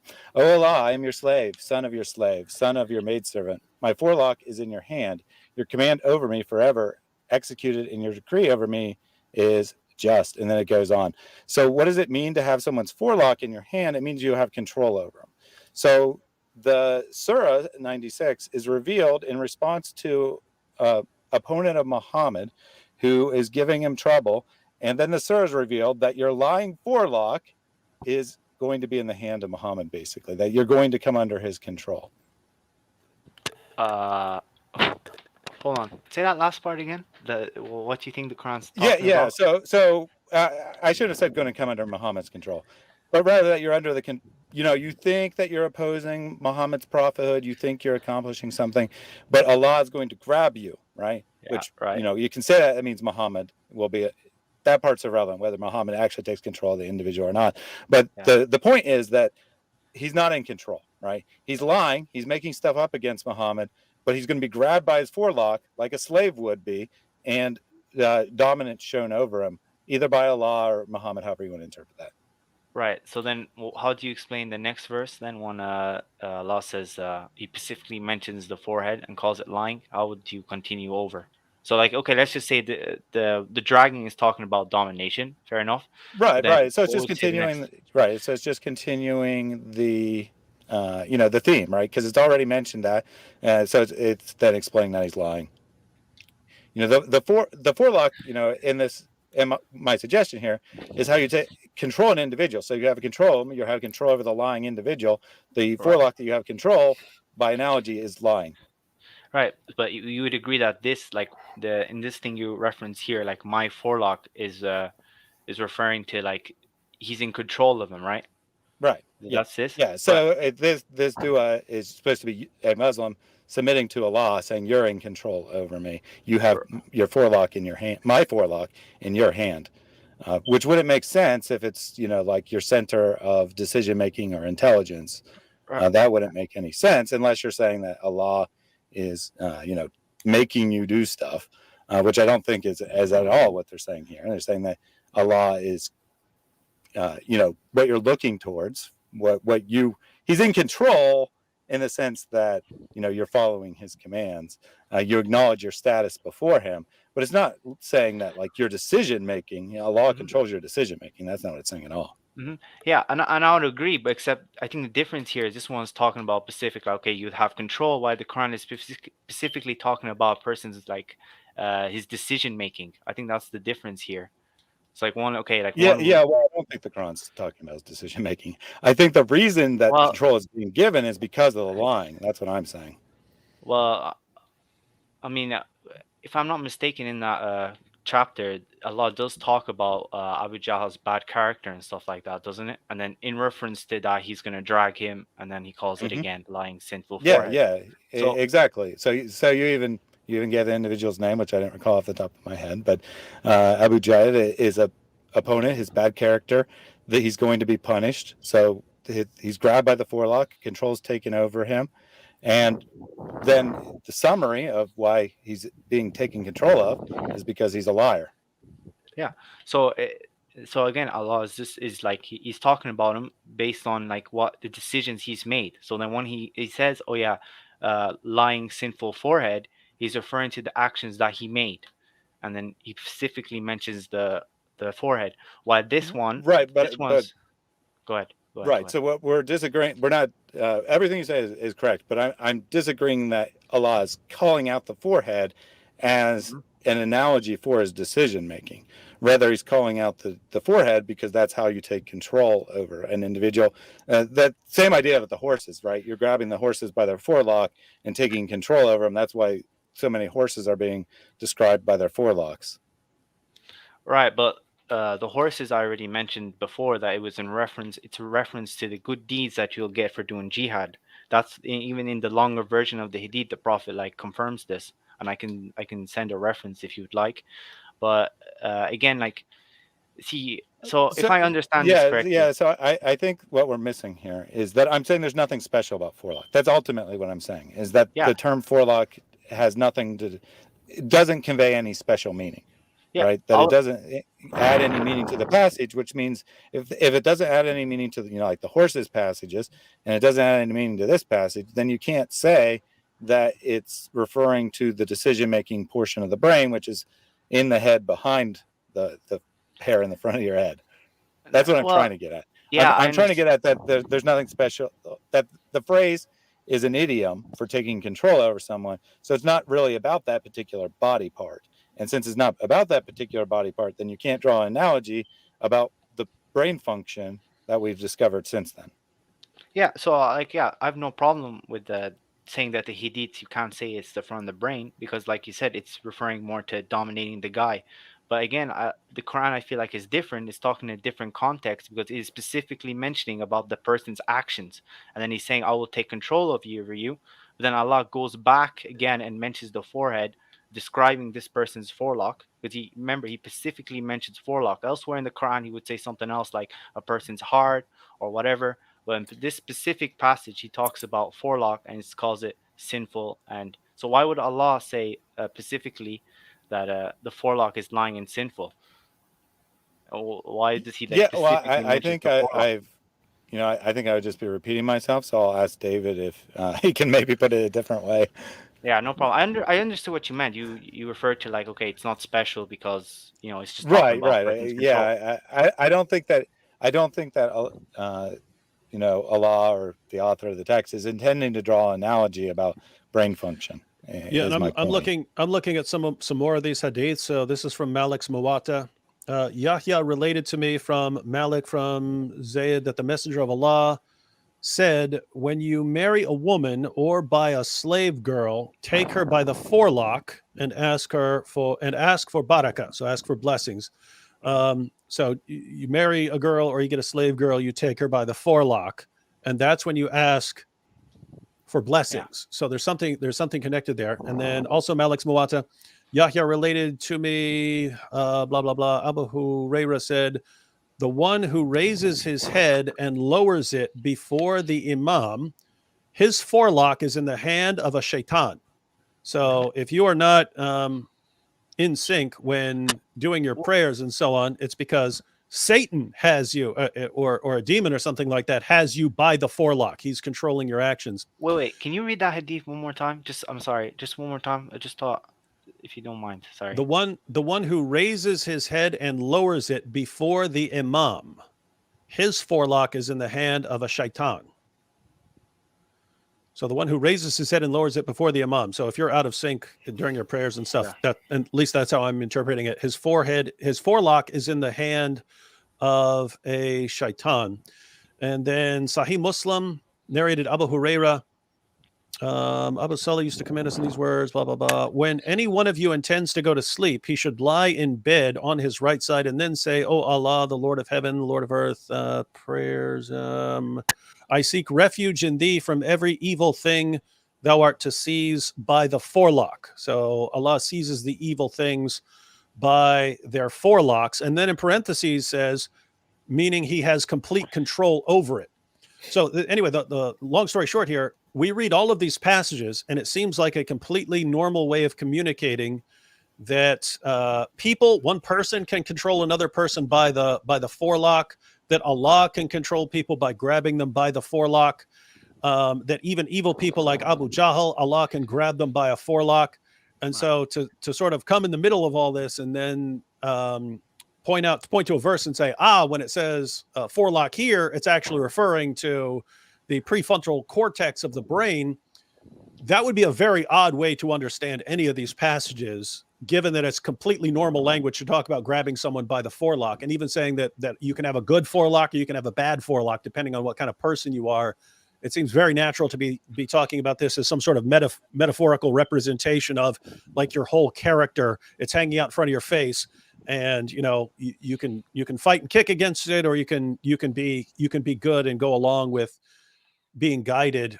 So anyway, the point here is the main question, the different criteria that were put forward by Hamza Tsortsis on what would constitute miraculous scientific knowledge. The big question here would be, is this even what the Quran is saying?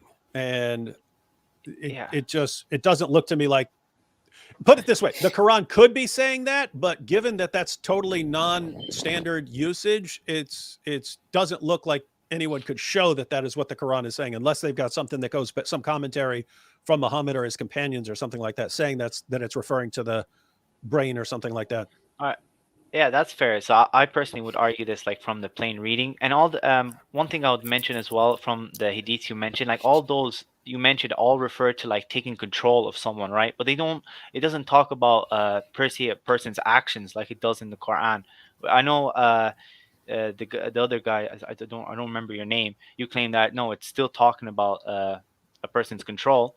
But personally, for me, when I read the chapter in the context, Allah specifically mentions him because of his lying and because of the sinful things he's doing, and then he takes control of him.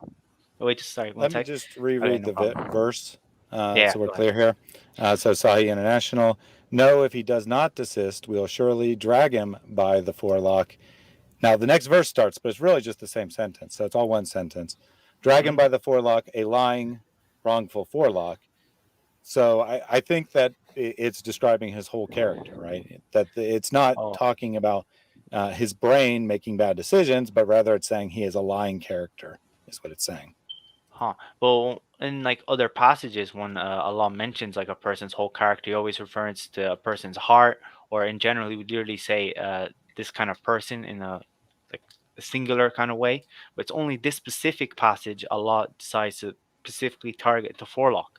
That's why I think like from the plain reading, it does seem kind of clear. Allah is saying something in front of the brain, something in front of his head, is responsible for these actions. That's what I get what you're saying, but I think that the key idea is dragging him by the forelock, which is then why it gets carried over into the character, because otherwise it'd be, we drag him by the forelock, a lying, wrongful heart or something like that, which doesn't really complete the poetry. It doesn't work very well poetically if you just like have that mixed analogy where you're grabbing him by the forelock because you have control, and then you say he has a lying heart. It would be like two separate thoughts. Whereas the way it's written, it's one thought. You're grabbing him by the lying forelock because you've grabbed him by the forelock, and then the forelock's described as lying, but it's standing in for his whole character, I think, is what the way we're reading it anyway. Yeah, but there's other ways to say it for it to like make it sense. Like I know in English it sounds a bit odd, but like you can change the text a little bit to make it say heart or person or whatever, like Allah has done in other verses. But I just feel like the only thing here that shows me that it's referring to decision making, it's because the whole context of that chapter refers to the actions, and then Allah does take control of him. And then he could have just said a lying sinful or whatever, but he then again specifically targets the forelock again. That's why I think is the key here. He targets it again. He doesn't just Well, it's not again. I disagree with the again because it's one sentence. If it was two sentences, then I could agree with it being again. But because it's one sentence, I think that the idea is carried forward. I'm pretty sure the sentence. I will give you this. I will give you this. That this is actually more interesting than the typical things that are brought up. I would put this in a mildly interesting category, perhaps, whereas all the other ones are like obviously wrong. So it's at least mildly interesting. Okay, I appreciate that. At least it's better than nothing. Yeah, and I'll just point out that Muslim commentators also understood this not in any sort of scientific way. So this is Tafsir Jalalain. He says, Tafsir Jalalain says, a lying, iniquitous forelock. This is an indefinite noun substituting for a definite. The description of this forelock in such terms is meant figuratively, and what is actually meant is that individual. So it's saying that the forelock is a figurative reference to the entire person. So we do have some Muslim commentaries going along with. Yeah, I'm aware that some Muslim commentaries have argued that, and I have seen others as well that disagree and says that it's more referring to an overall person's brain. So I've seen I know there's a difference of opinion within that. The thing I would say in response to that is that there's no evidence like from anywhere that a forelock references a whole person in terms of like, you know, whether he's lying, sinful, or a good person or whatnot. It's always in reference of taking control of someone rather than describing what that person is. So that's the only response I would make to that. Anyways, I best let the other people talk as well, because I know you guys. we actually we have a new person on the stage as well. We have Saeed, we have Abdullah, and then we have Sarah. Sarah, can you hear us? Can you hear me? Yes. Are you Anyways, Muslim? Thanks, guys. You're welcome, Ryan. Thanks, Ryan. Are you a Muslima? But tell me first of all, can you hear me? Yeah, we can hear you. Are you a Muslim? Actually, first of all, tell me, is my voice male or female? Because that's a very important question. What? It sounds like you're using a voice changer. Yeah. Yeah, exactly. It's I'm using a voice changer because I just want to tell you guys that big fan here, and just keep up the good work, and really big fan of David Wood. Woo! Because of him, technically all of my family has left Islam. So Wow. Awesome. God bless. Praise God. And sir, I want to tell you just a little suggestion that this guy, Rumzi, running this channel's Dawa over Dunya, you guys should really refute his lies, because he is really twisting the words and twisting the tafsir and twisting the hadith and like playing games. So if you guys, especially David sir, he's like legendary. So if he could refute this guy, it would be really awesome. All right. Well, God bless you. I'm happy to know that your family come to Christ. Thanks a lot. Basically, I'm a guy, but I'm using voice filter because, of course, I live in a Muslim country, so it's a bit risky. Yeah, we get it. God bless We get you. it. God bless you. Okay, We're praying sir. for you. Thanks a lot. Okay. All right, bye-bye. Bye-bye. It's always nice to get a surprise testimony like that. I want to get one of those voice changers. That'd be fun. Right. I could crank call my own wife. I don't even know how that works. Find out what kind of trash. Find out what kind of trash she's talking about me. You're like, hey Marie, this is your friend. Tell us the truth about your horrible husband. Right. Oh man, that's funny. Okay, well, we have Saeed and we have Abdullah. You guys are more than welcome to join in and chime in. Saeed, you were here yesterday. And James is back. Oh, James is back David too. Wood, Triple threat. I have a question for David Wood. In a video, you said you will become Muslim if someone showed you one scientific miracle in the Quran. Are you ready to become Muslim? I don't remember saying that, but yeah, if you want to show me a scientific miracle that meets all the requirements, yeah, let's see it. No, I need to hear you say yes. I will take the shahada once I showed you the scientific miracle.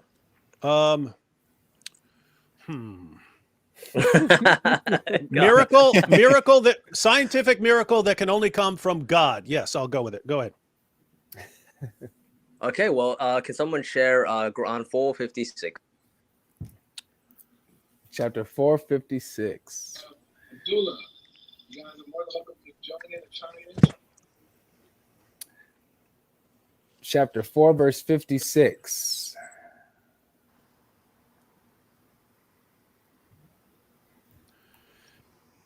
I don't know where this is going. I got the text. I know where it's going. I just can't believe he brought this up and thinks this is going to impress anyone. Well, first of all, you guys need to give him a chance because you are correct. You are correct. Yeah, he might. Wait, how is this not going to impress anyone? It's going to impress the whole world. Yeah, it's going to get him. Watch. He's nervous.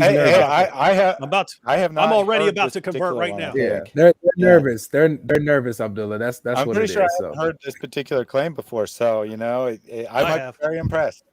So 464, right? Yeah. So, okay, so David, when I pinch your arm, you feel a little pain there, right? Yep. I feel all kinds of pain, especially if you burn. All right, cool. Well, Well, if you look at this verse, it says, Allah says, we're gonna peel your skin and then we're gonna create new skin for you, so you can feel pain. It's talking about pain receptors, well before pain receptors were discovered in the skin. So this is a scientific... Look, guys, why are you laughing? Go ahead. This is a scientific miracle, and I want you to take the shahada right now. Right now, David. Muslim right now. Right now. First, we got to verify that it is indeed a scientific miracle. 5'6", not 6'4". Oh, 5'6". Okay. Yeah. What are you even doing? Look at this. See, I was so excited. Here. I was so excited that I got the numbers mixed up. Alhamdulillah, Yeshua. All right, I'm so excited as well. I can't believe David Wood is finally becoming Muslim. Yeah. If this awesome argument pans out, sure. We shall change. So this argument is saying that that it's talking about pain receptors before pain receptors were even invented or discovered. That is correct. So let's read a few translations of this, just so everyone gets the gist of the verse. So I'll read 4 real quick. So this is Surah 4, verse 56. I'm talking about hell. Lo, those who disbelieve our revelations, we shall expose them to the fire. As often as their skins are consumed, we shall exchange them for fresh skins, that they may taste the torment. Lo, Allah is ever mighty wise. Yusuf Ali, those who reject our signs, we shall soon cast into the fire. As often as their skins are roasted through, we shall change them for fresh skins, that they may taste the penalty, for Allah is exalted in power wise. I'll just give the gist of the other ones. Hilali Khan, surely those who disbelieved in our proofs, we shall burn them in the fire. As often as their skins are roasted through, we shall change them for other skins, that they may taste the punishment. And Shakir, as for those who disbelieve our communications, we shall make them enter fire. So oft as their skins are thoroughly burned, we will change them for other skins, that they may taste the chastisement. So the argument here is Allah is saying in the Quran that he's going to burn off your skin, but then he's going to replace it with fresh skin so that you can feel the pain and the torment. So the question is, how could Allah know that there are pain receptors in the skin? This is miraculous scientific knowledge. Is that about right? Absolutely. Now repeat after me, David. Ashhadu. He hasn't accepted it yet. We're not done yet. Is it Muhammadur or Muhammadan? I need to know, just for personal. It's Muhammadan. Muhammad, not Muhammadur? No. I've heard Muhammad. Wait, are you laughing at that? Hold on. No. Ashhadu anna Muhammadan. Muhammadan.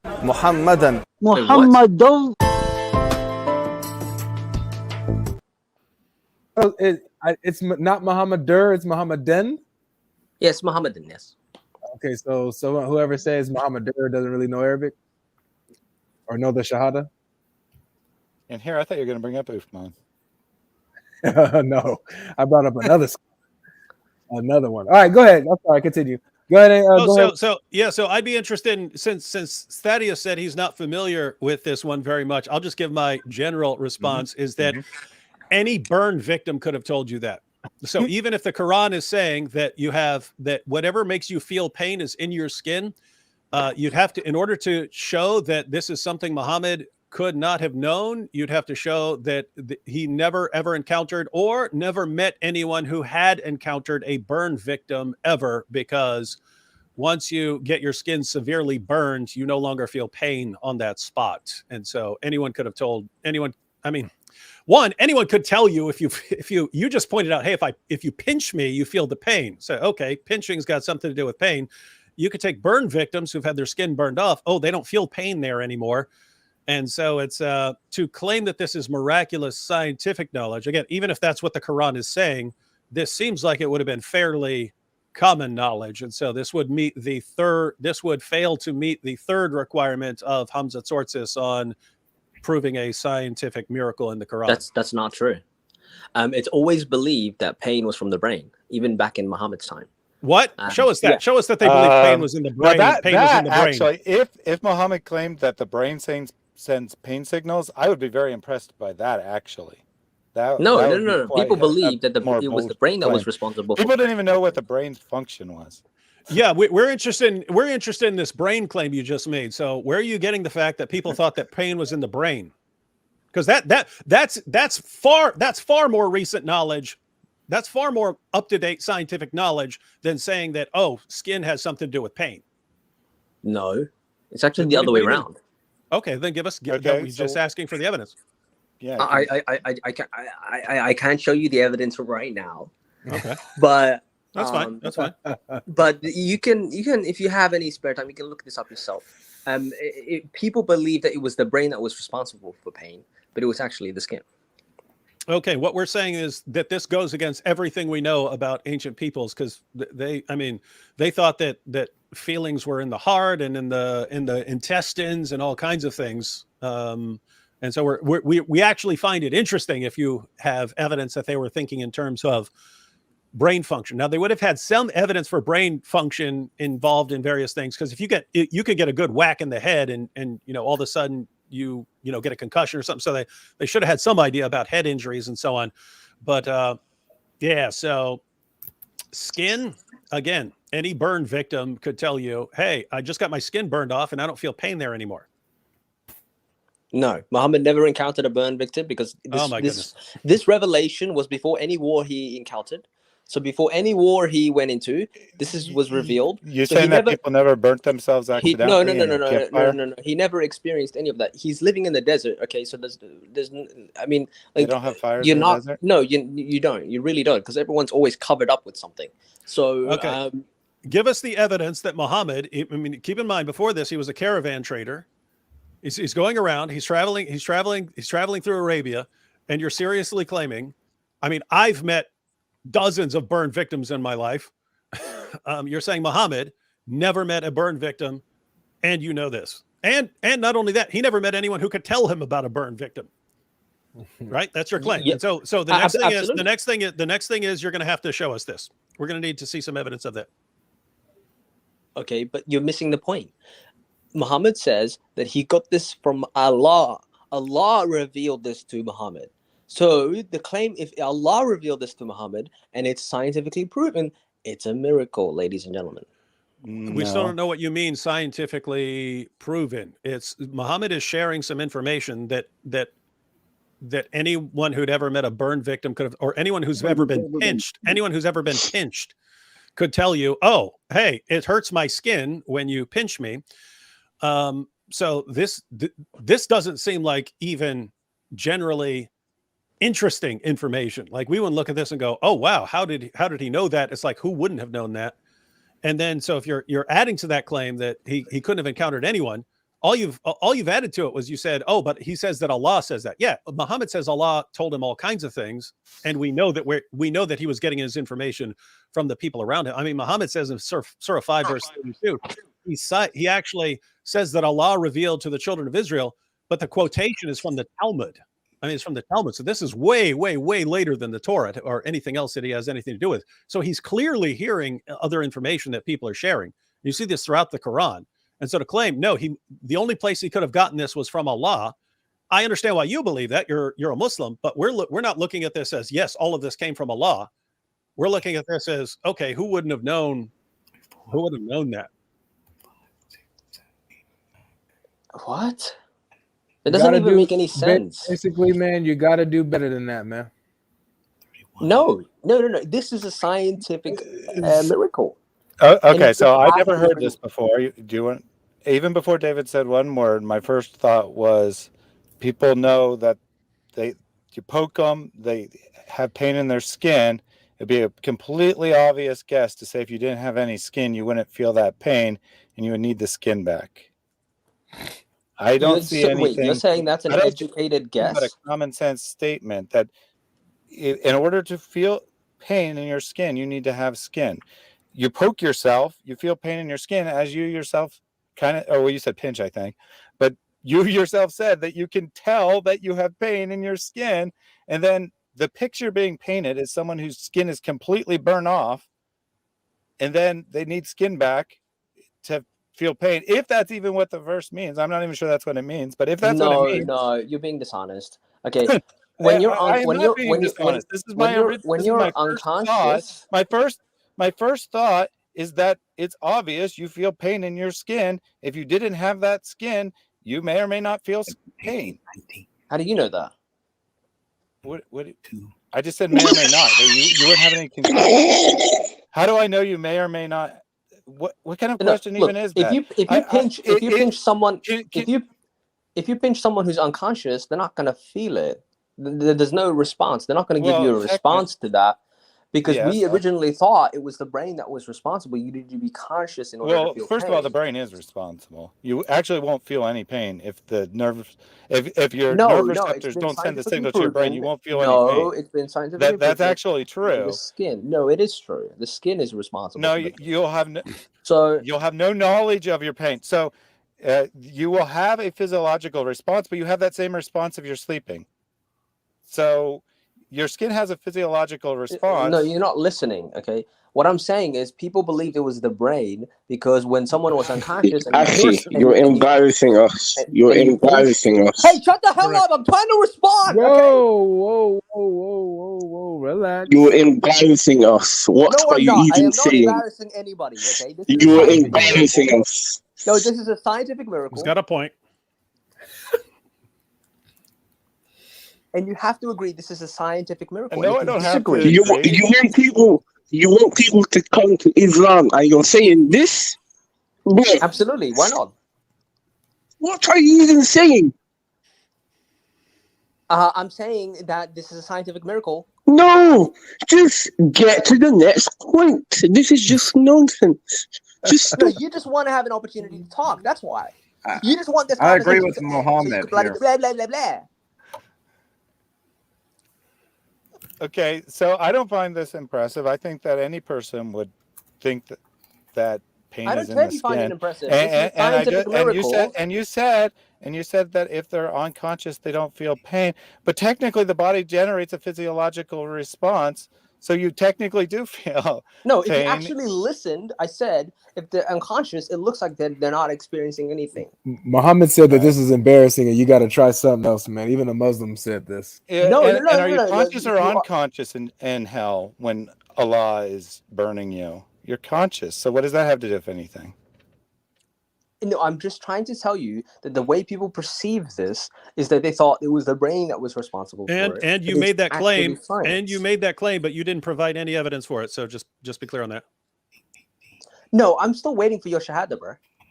Are you going to email it? We're still waiting for anything remotely resembling a miraculous knowledge. No, are you going to email your shahada to me? Yeah, just wait for it in the mail. Look, I think we should. I showed you a miracle, and you're not even saying your shahada. Even the Muslims in the chat aren't impressed by this. Yeah, and you're saying is anyone impressed by the amazing scientific knowledge that if you burn someone's skin, it hurts? We are not. We are not. Just get to the next point. Thank you. I never thought I would say this ever in my life, but thank you, Mohammed. Let me say something about this skin thing. I agree with Abdullah. You see, at that time, you agree with what? It's complete nonsense. You agree with what? Let's hear what Saeed has to say, because he has to say nothing. He has to say nothing. It's just embarrassing Islam. What's wrong with him? What's wrong with him? What's wrong with you? Just shut up 1 minute.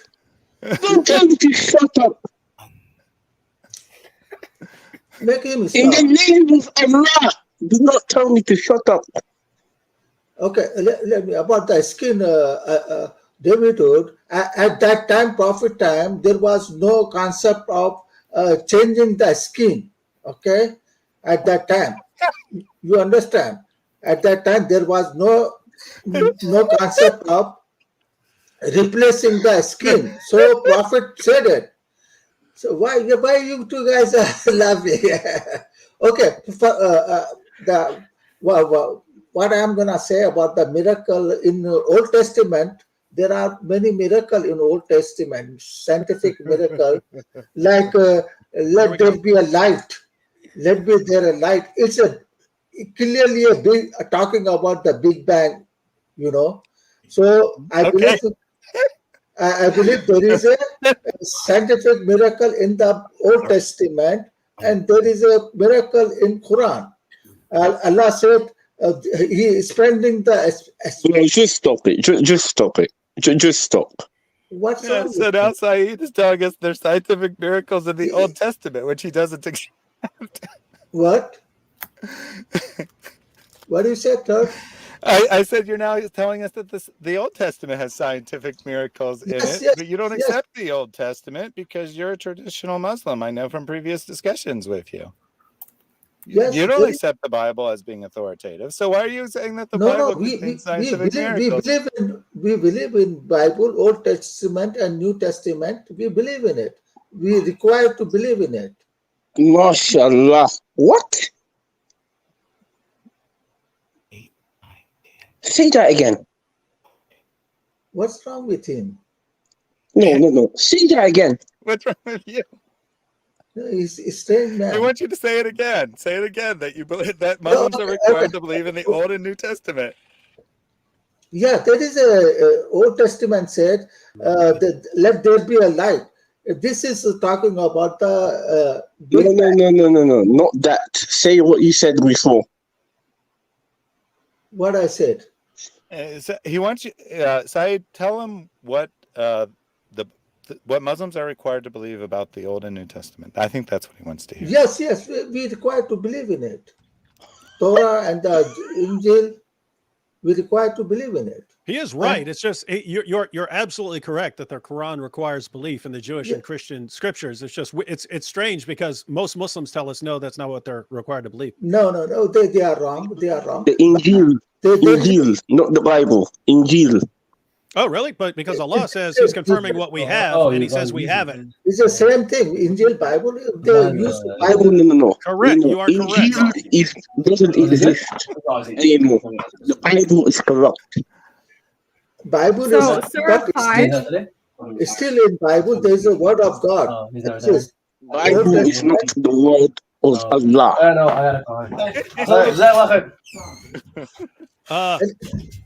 Anyway, I came to show about the miracle in the Quran. I discovered a new miracle in the Quran, and it's about the global warming is not man-made, but it's natural. Okay, it's happening. It's natural, and Allah said in the God logic. Could you bring the verses 1341? Yeah, what you need from me, man? I'll work for you. What you need from me? 1341. 1341. Don't bring it up, please. I gotta oblige, man. He might be bringing some truth, some hikmah, man. He said that he found this one himself, I think is what he said. Okay, so this might be one that Thaddeus nor Spinosaurus Rex have ever heard. All right, this might be something completely new. Watch This is my discovery. All right, let's get it. See, that's what excites me. Let's bring some news. Can you guys start muting people? No need to mute unless I gotta mute you. All right, 13. I'm sorry. What was it? 13 what? 41. 1341. Oh, yeah, the very last. Okay, there it is. 1341. All right, now let me share my screen. Yeah. Make sure you guys hitting that like button. Let's hit that like button, ladies and gentlemen. It only takes a millisecond. All right. So it says, see they not that we gradually reduce the land from its outlying borders, and Allah judges. There is none to put back His judgment, and He is swift at reckoning. Look at the check out the parenthetical. Check out the parenthetical No, commentary. forget about those. Don't. Forget the parentheses. Forget the parentheses, huh? Just Just the verses. Okay, yeah. Okay. Yep. So yeah, see they not that we gradually reduce the land from its outlying borders. Yes. This is what happened in global warming, reducing our. No, it didn't. Shut up. Let him cook, man. Let Saeed work. Let him work. Go ahead, Saeed. So it's saying, the global warming reducing our landmarks. So this ayat talking about the Allah is reducing the land mass is reducing because of global warming, reducing our landmarks. So this is the global warming is a natural phenomena, not a man-made thing. Or we cannot undo what happening. Global warming, we cannot undo this. It's going to continue to rise in the water. Sea level will rise, continue to rise. Akhi, the Quran is the book of Allah. It's not a book of science. So stop trying to put your nonsense into the Quran, please. Oh man, I got wrong time. Avery, can you scroll back to the start of the verse? Okay, yeah, sure. Somebody asked, are these paid actors? That's what I'm going to get accused of. I'm going to get accused of having paid actors on this channel, man. They're going to accuse me. The first word, all right, so say this question for you. The first word says, see they not that, and then what you claimed was global warming. So who is the they in context here? It's the people. What people? It's saying people see this. So this would mean that they were seeing the global warming during the time of Muhammad, right? Yeah. It's all the global warming is not a one-time phenomena. It's happened before too. Before happened this. This is not the first time a global warming happening, but it's happened before too. And we know a lot of cities under the water. If you go to seas, we don't know. There are many cities under the water. So where that happened? It's happened before. So yeah, let me just briefly mention what happens when you read this in context. If you read the verse in context, talking about the people of Mecca, and Allah is telling them, don't you notice that your land is continually being reduced here? And I'll just give you, so this is Tafsir Jalalain. No. Tafsir Jalalain says, or is it that they, the people of Mecca, have not seen how we visit the land and how we target their land, diminishing it at its outlying regions. So they say that this is perfectly normal stuff. Let's just check with Ibn Abbas, see if he says the same thing.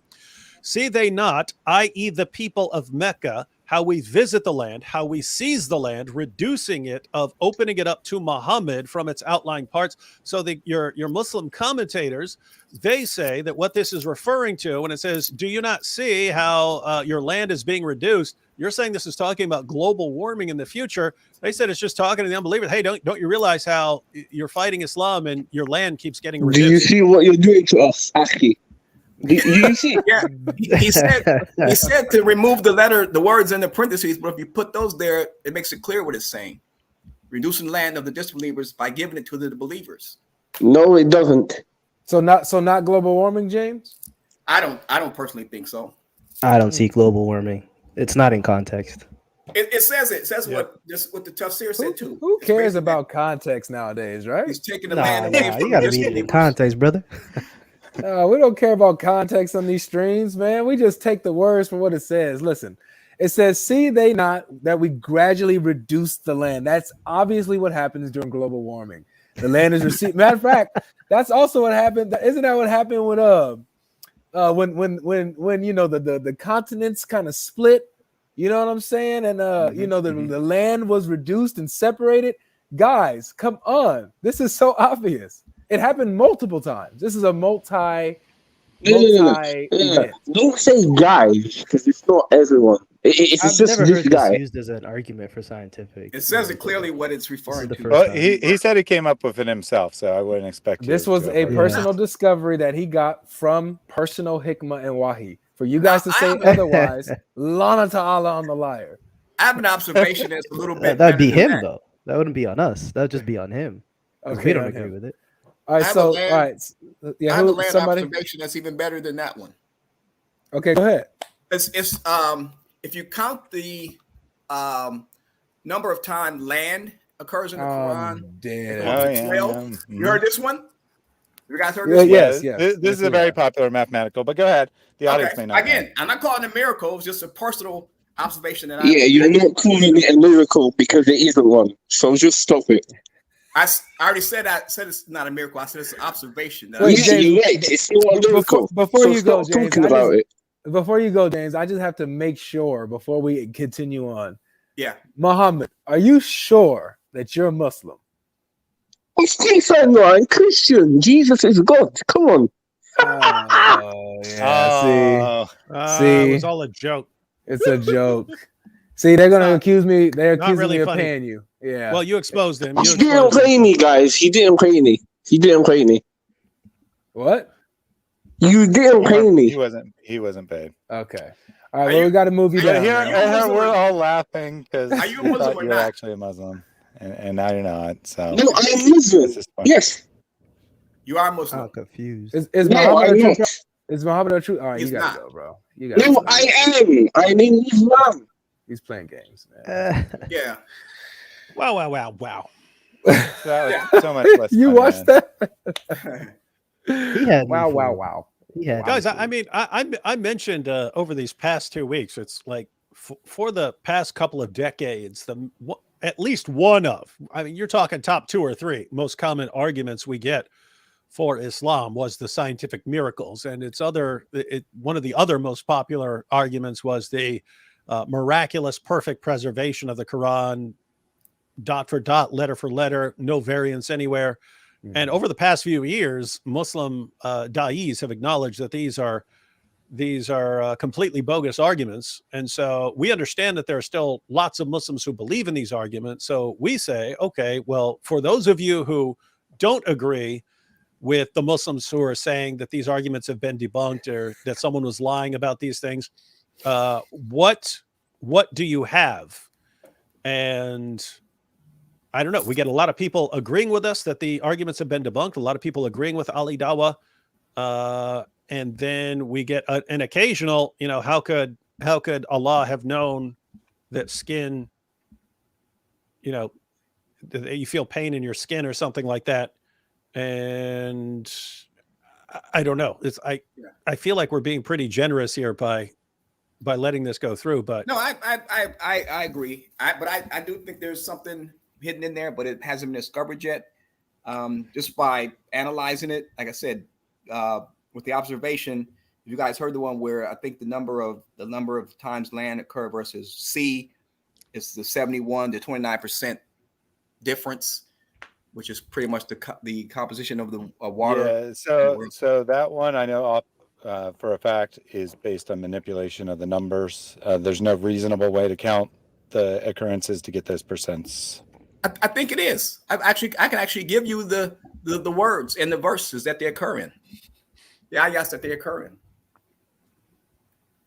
Again, I don't think it's a miracle. You can give me the list, but to me, every time I've looked at it, it seems to be completely arbitrary which ones count and which ones don't. There's multiple words that can mean land. There's multiple words that can mean water, and they're picked and choose to get the result you want, and then you ignore certain forms of the word on top of it. So, if you want to take a look at it, I can give them to you right now. Now, I admit. Well, let's make one observation. For land, it's cut and dry. There are exactly. Got to wrap this up soon, too, guys. Okay, exactly 12 occurrences of land. Now with sea, you get different words, but they have different meanings. Whether it's 2 seas or 1 sea. Yeah. So can you give me one of the land verses? Okay. So I can look at the Arabic. Okay. Can I ask a question while you're doing that? Are we discussing if I came to the stream late, so I apologize. You guys been here for a while. Are we saying that there is no scientific miracles in the Quran at all, or are we saying that it is very hard for a man in the desert 1400 years ago to know specific things that would be hard for him to know? We're saying that for the past few decades, the scientific the claim has been, there are variations of it, but the main gist of the argument is that there's information, there are scientific statements in the Quran that could not have been known at the time of Muhammad and have only been found out more recently. And so this is a kind of scientific confirmation that the Quran must come from God, because where else would Muhammad have gotten that? And so that's been a claim since the 1970s, and then the 70s, and then the 80s, and the 90s. By the 90s, it's, Ahmed Deedat and Zakir Naik have carried this around the world. And then about 10 years ago, Hamza Tsortsis, a Muslim who used to use this argument, he came out and said, he published a paper, then he did some videos on it. He said that this argument has been debunked because in order to defend it, you'd have to show, one, that the science is right and science changes. Two, you'd have to show this is what the Quran is actually saying. So you can't just say, when the Quran says 7 heavens, it means 7 layers of the atmosphere. And so you have to actually show that that is what the Quran is saying. You're not putting that in there. And then on top of that, you'd have to show that there would be no people before Muhammad or during Muhammad's time didn't know this.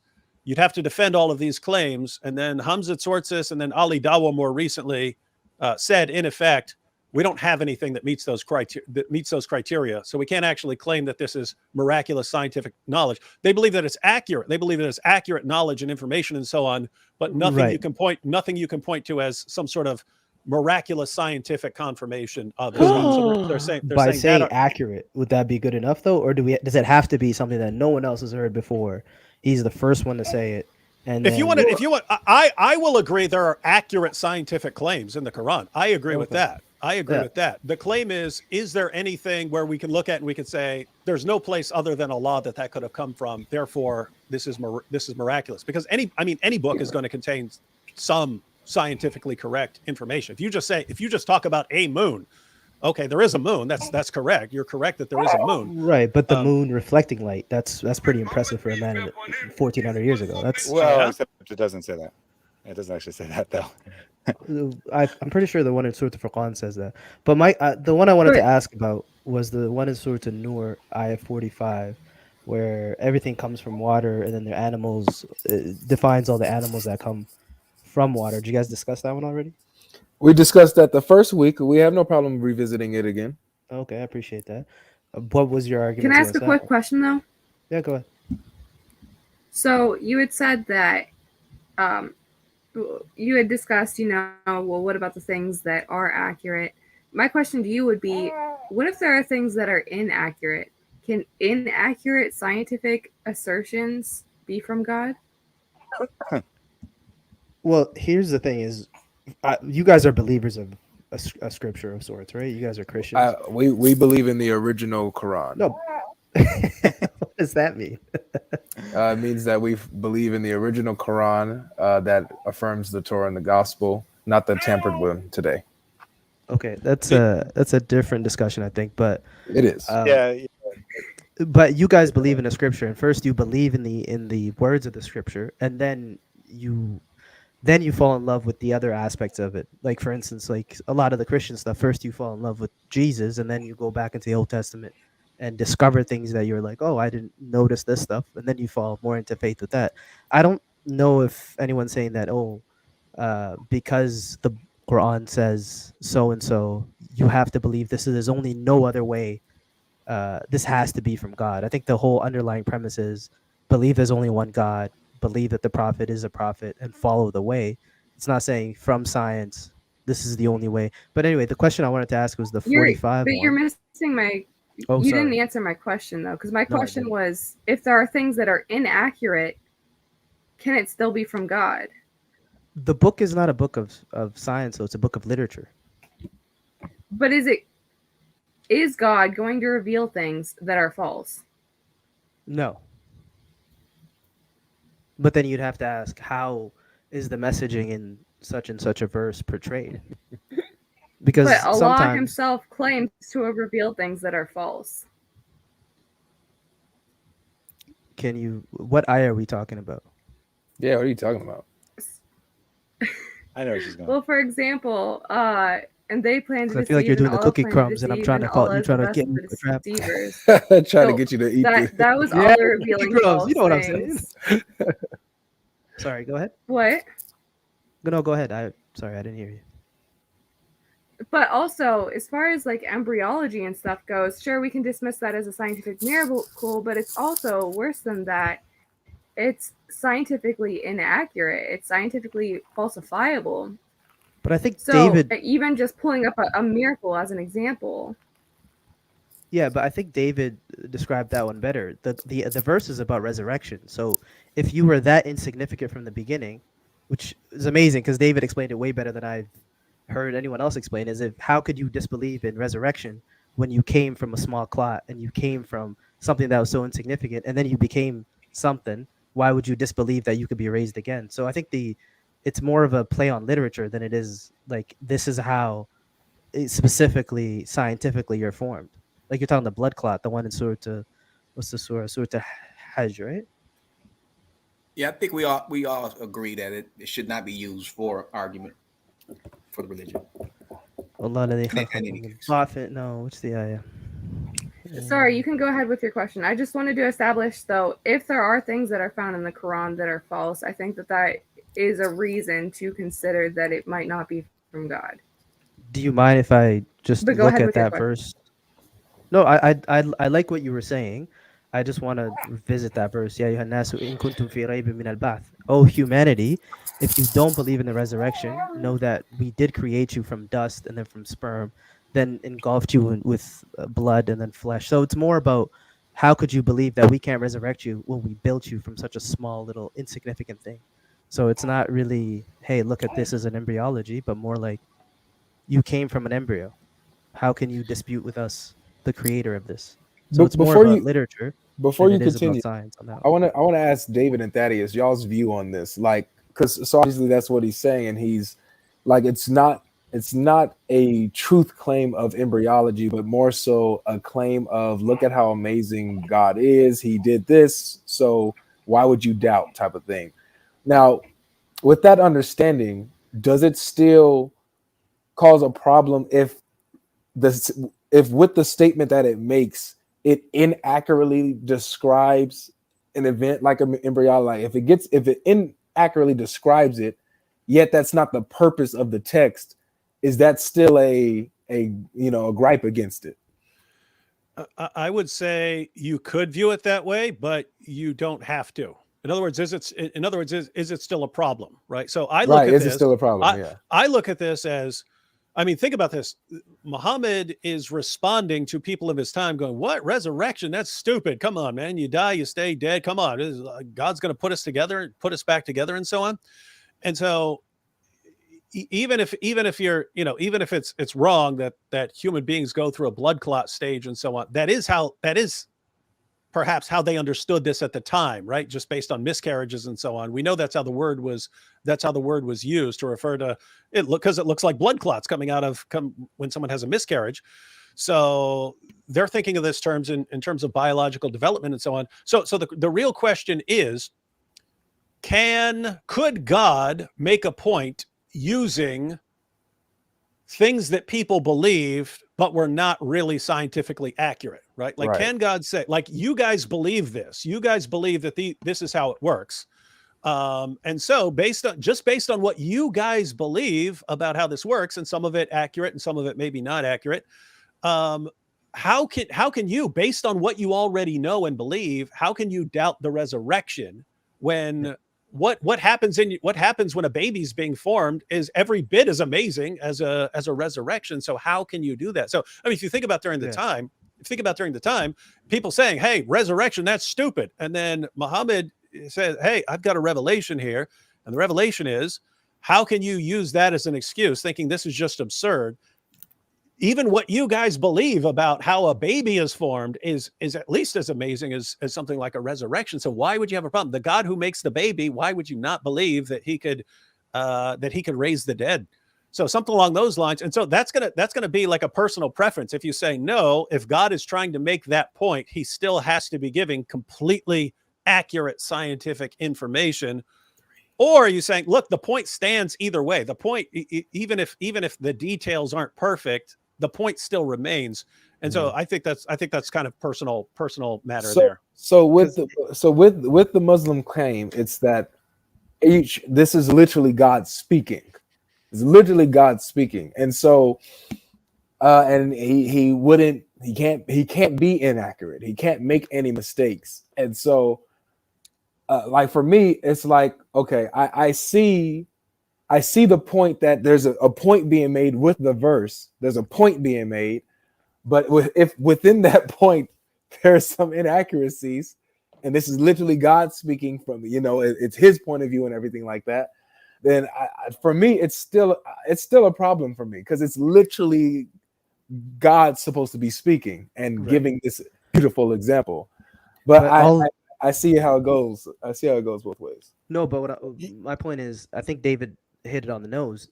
In miscarriages, you see blood clots. So you see like a small thing come out and you see a lump of flesh. So to them, this is the best way to describe it to a bunch of desert Arabs who can't fathom a resurrection. The biggest thing, half the Quran talks about is a resurrection. You will be resurrected out of the dead and be held into account for what you're doing. So to explain it to something that they can visibly see in their animals, in their women, is the best way to describe it to them. Because otherwise, if you start describing it in words that they don't understand, the message is not going to get across. So for that verse, I don't see it being in error, because I guess some people decided to take it as an embryonic stages. But to me, it makes perfect sense. If I'm trying to describe, the whole verse starts from, how could you be in doubt of the resurrection if you've been made from such and such and such and such? So Ellie, I think Ellie. Yeah, I don't see how it's inaccurate in that one. And just so you know, Coffee and Tea, I said this is kind of a matter of personal preference, because I can see someone saying exactly what Avery said, saying, hey, if Allah says, how can you doubt the resurrection when this happens? I understand Avery saying, well, then what Allah says happens should be completely accurate information.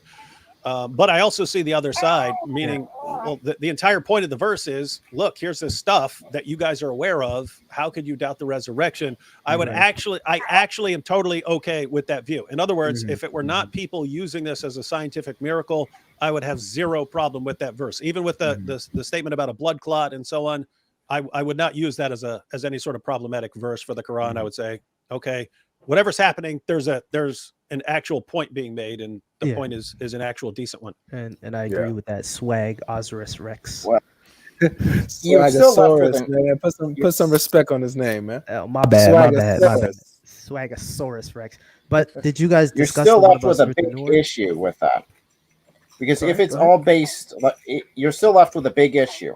If it's based all off of just Allah trying to communicate this to other people that may not have a good understanding of how embryology works, where would they have gotten this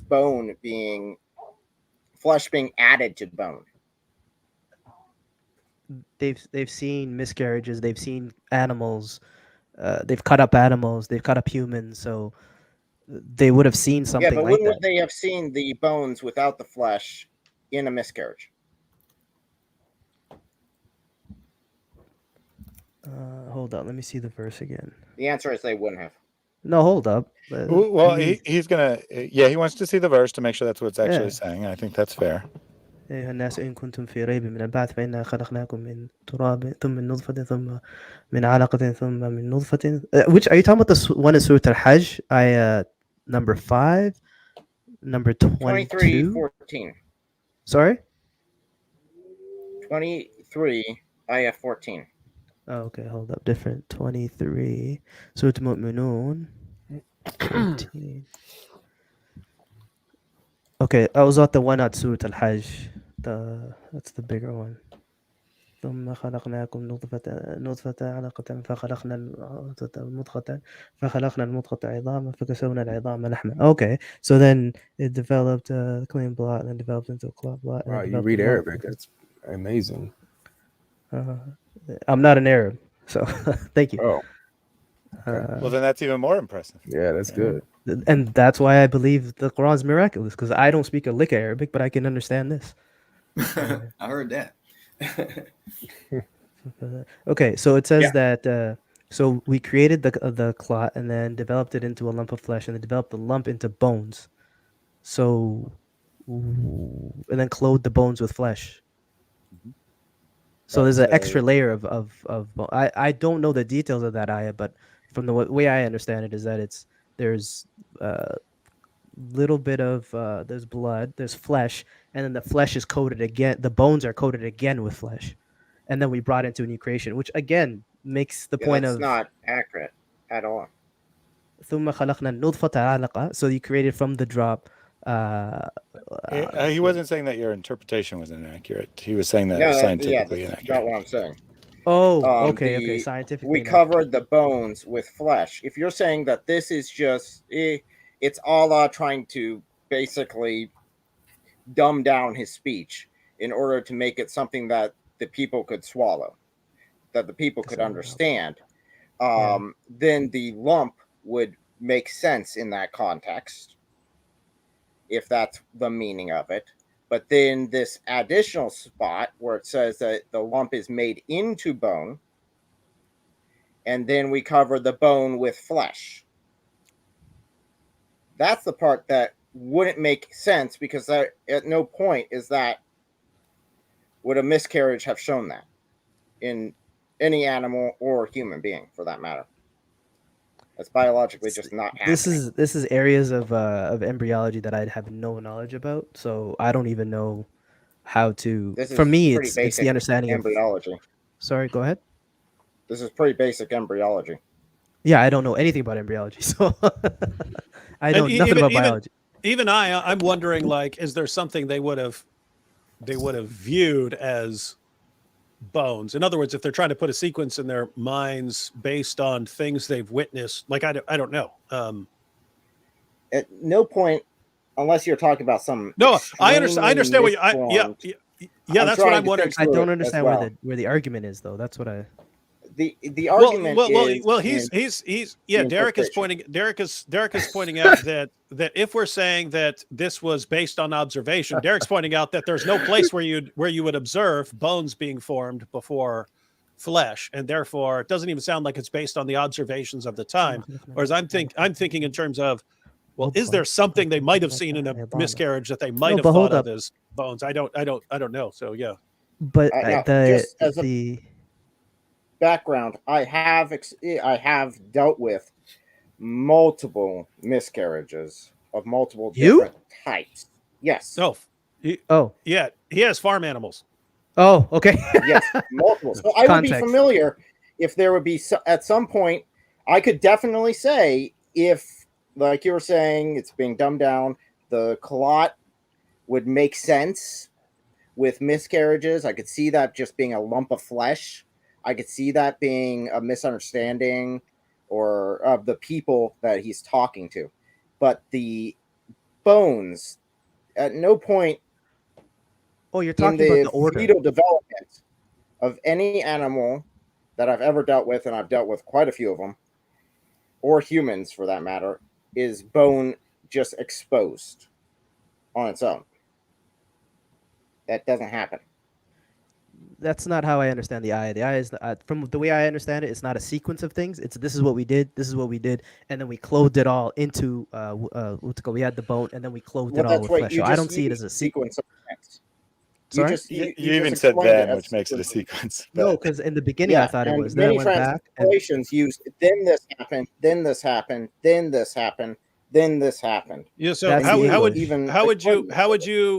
translate the thumma, the repeated thumma there? No, but ثم خلقنا النطفة علقة فخلقنا العلقة مضغة. There's no thumma in between. The thumma is in the beginning. It doesn't. There's more than one thumma in the verse. The thumma is only in the beginning. I'm not understanding what you're saying by in the beginning. I'm not understanding what you mean by beginning, I guess, because there's multiple thummas in the verse. It's the beginning of a phrase. Which two things are you saying are one? There's only two thummas in the ayah that I'm seeing. There's ثم خلقنا النطفة علقة فخلقنا العلقة مضغة فخلقنا المضغة علقة فكسوناه. So ثم خلقنا المضغة علقة فخلقنا العلقة مضغة فخلقنا المضغة عظاما فكسونا العظام لحما. ثم أنشأناه عالم آخر. So the thumma is in the end and in the beginning. It's not in the middle. This is just an explanation of how things are. But that's, you know what? It's up to interpretation, and if that's how you see it, that's how you see it. I don't see it as an order of sequence. I see the thumma in the beginning and then the thumma in the end, and in the middle, it's just an explanation of how things are. But this isn't the ayah I wanted to discuss. I don't have as much knowledge to it. Sorry, go ahead. This is verse this should be up to him as far as I think we're I think we're this should be up to him. 14. Huh? Which one? Surah Mu'minun, ayah 14. What we're talking about. Did you say 23:14? Sorry. Yeah, 23:14. Yeah, okay. I just want to get the verse for my own reference. We don't have to discuss it anymore. I just want to get it for my own reference. You said you wanted to bring a different verse, though. So what did you? He wanted to talk about the water, and this will be the last one, guys. So let's address this water. Everything was made from water. Yeah, every living thing was made from water. Every living thing. Surah Al-Nur, ayah 45. But back to that Surah Al-Mu'minun verse, I don't see it as an order except the end. In the beginning it says thumma, and in the end it says thumma. In the middle, you're correct. Honestly, you're correct. In 23:14, there's only 2 thummas. So it's not an order of sequence. It does show a progression, though, because it says that we made the spore drop into a clinging clump, and then made the clump into a lump, and then the lump. But that's the English. The into Arabic bone. doesn't say that. And are you questioning this translator? Are you saying you know Arabic better than this translator? That's how it's. Sorry. Well, are you questioning the authenticity of this translator? The thumma starts off in the previous verse. It's you go back to verse 12. It's Allah did this, and it's thumma in verse 13, and then you get more thummas in verse 14. So the only thing we're wondering is how you're translate. If it's not then, as translators typically go with, what else is it? Yeah. It's just things that are being done. This is just. It's not telling you it's done this way, and then this is done, and then this is done. It's just saying God does this. All happens simultaneously. It doesn't say that how would it's also done. be incorrect. It would have to either be a sequence or simultaneously. And I think he's saying that the verse isn't clear, that it could be either way. I think is what he's saying. I don't think the point of the verse either is way, to tell you look at it, both are incorrect. Sorry. Guys, we gotta wrap this. Yeah. We gotta wrap this up. We gotta wrap this up. Yeah, let's wrap it up. And coffee and tea. I that other one, the Two Waters, one of my favorites. I'll be happy to discuss it in our time. But I know David has to go. Avery wants to go. So I have work in the morning. Guys, and I'm glad I got on. And I got one more for a later date too. A nice one as far as good observation. No, the observation is pretty good. Yeah, go ahead and give it. We won't respond, but check this one out. That is in Surah the Kahf, the cave, where it talks about the 7 sleepers. It says and asks how long did they remain. Some say 300 and some add 9. Of course, the difference with adding the 9 years is transferring from lunar to solar, from solar to lunar years. And then if you count the words from the first word that asks how long they remain to the second, it is exactly 309 words. Just another, like I said, observation. So check that out if you ever have some. I will definitely check that out, see if it holds up to scrutiny. But the main point with these mathematical things is you can. Yeah, we already said that. The more patterns you look at, the more you find that are interesting. Right. And I do study in great detail, but what got me to become Muslim is the simple message that there is no God but God. That's all I needed. I didn't need any mathematical or scientific miracles. All right. Next time I talk to you, we're going to get into that, James. All right. I'm looking forward to it. All right. With that being said, I want to thank everyone for coming through. I want to thank David Wood, thank Thaddeus, L, late, and your brother in Christ, y'all late. Saeed, he jumped in a little bit. James, of course, my favorite guest of all time. Still a fan favorite, channel favorite. Thank you, everyone, for the super chats, for the gifts, for your prayers. Thank you all. It's not super easy to do this all the time. We've been on a run, and I've been streaming like almost every day. So you've been putting in work. Yeah, glory to God. All glory to God. So Yeah, we're getting busy, man. Might see me tomorrow too. Who knows? Might see my chocolate face tomorrow. But with that being said, sorry, James, but I gotta tell the truth, man. You gotta stay away from Islam, man. Gotta stay away from Islam. I'm all in. All right. All We'll right, talk peace. about that. Peace. Stay away from Islam. There's only one God who is triune, and Jesus Christ died for your sins. He's the only way to the Father by the Spirit who reconciles us back to God. With that being said, peace. We're out of here.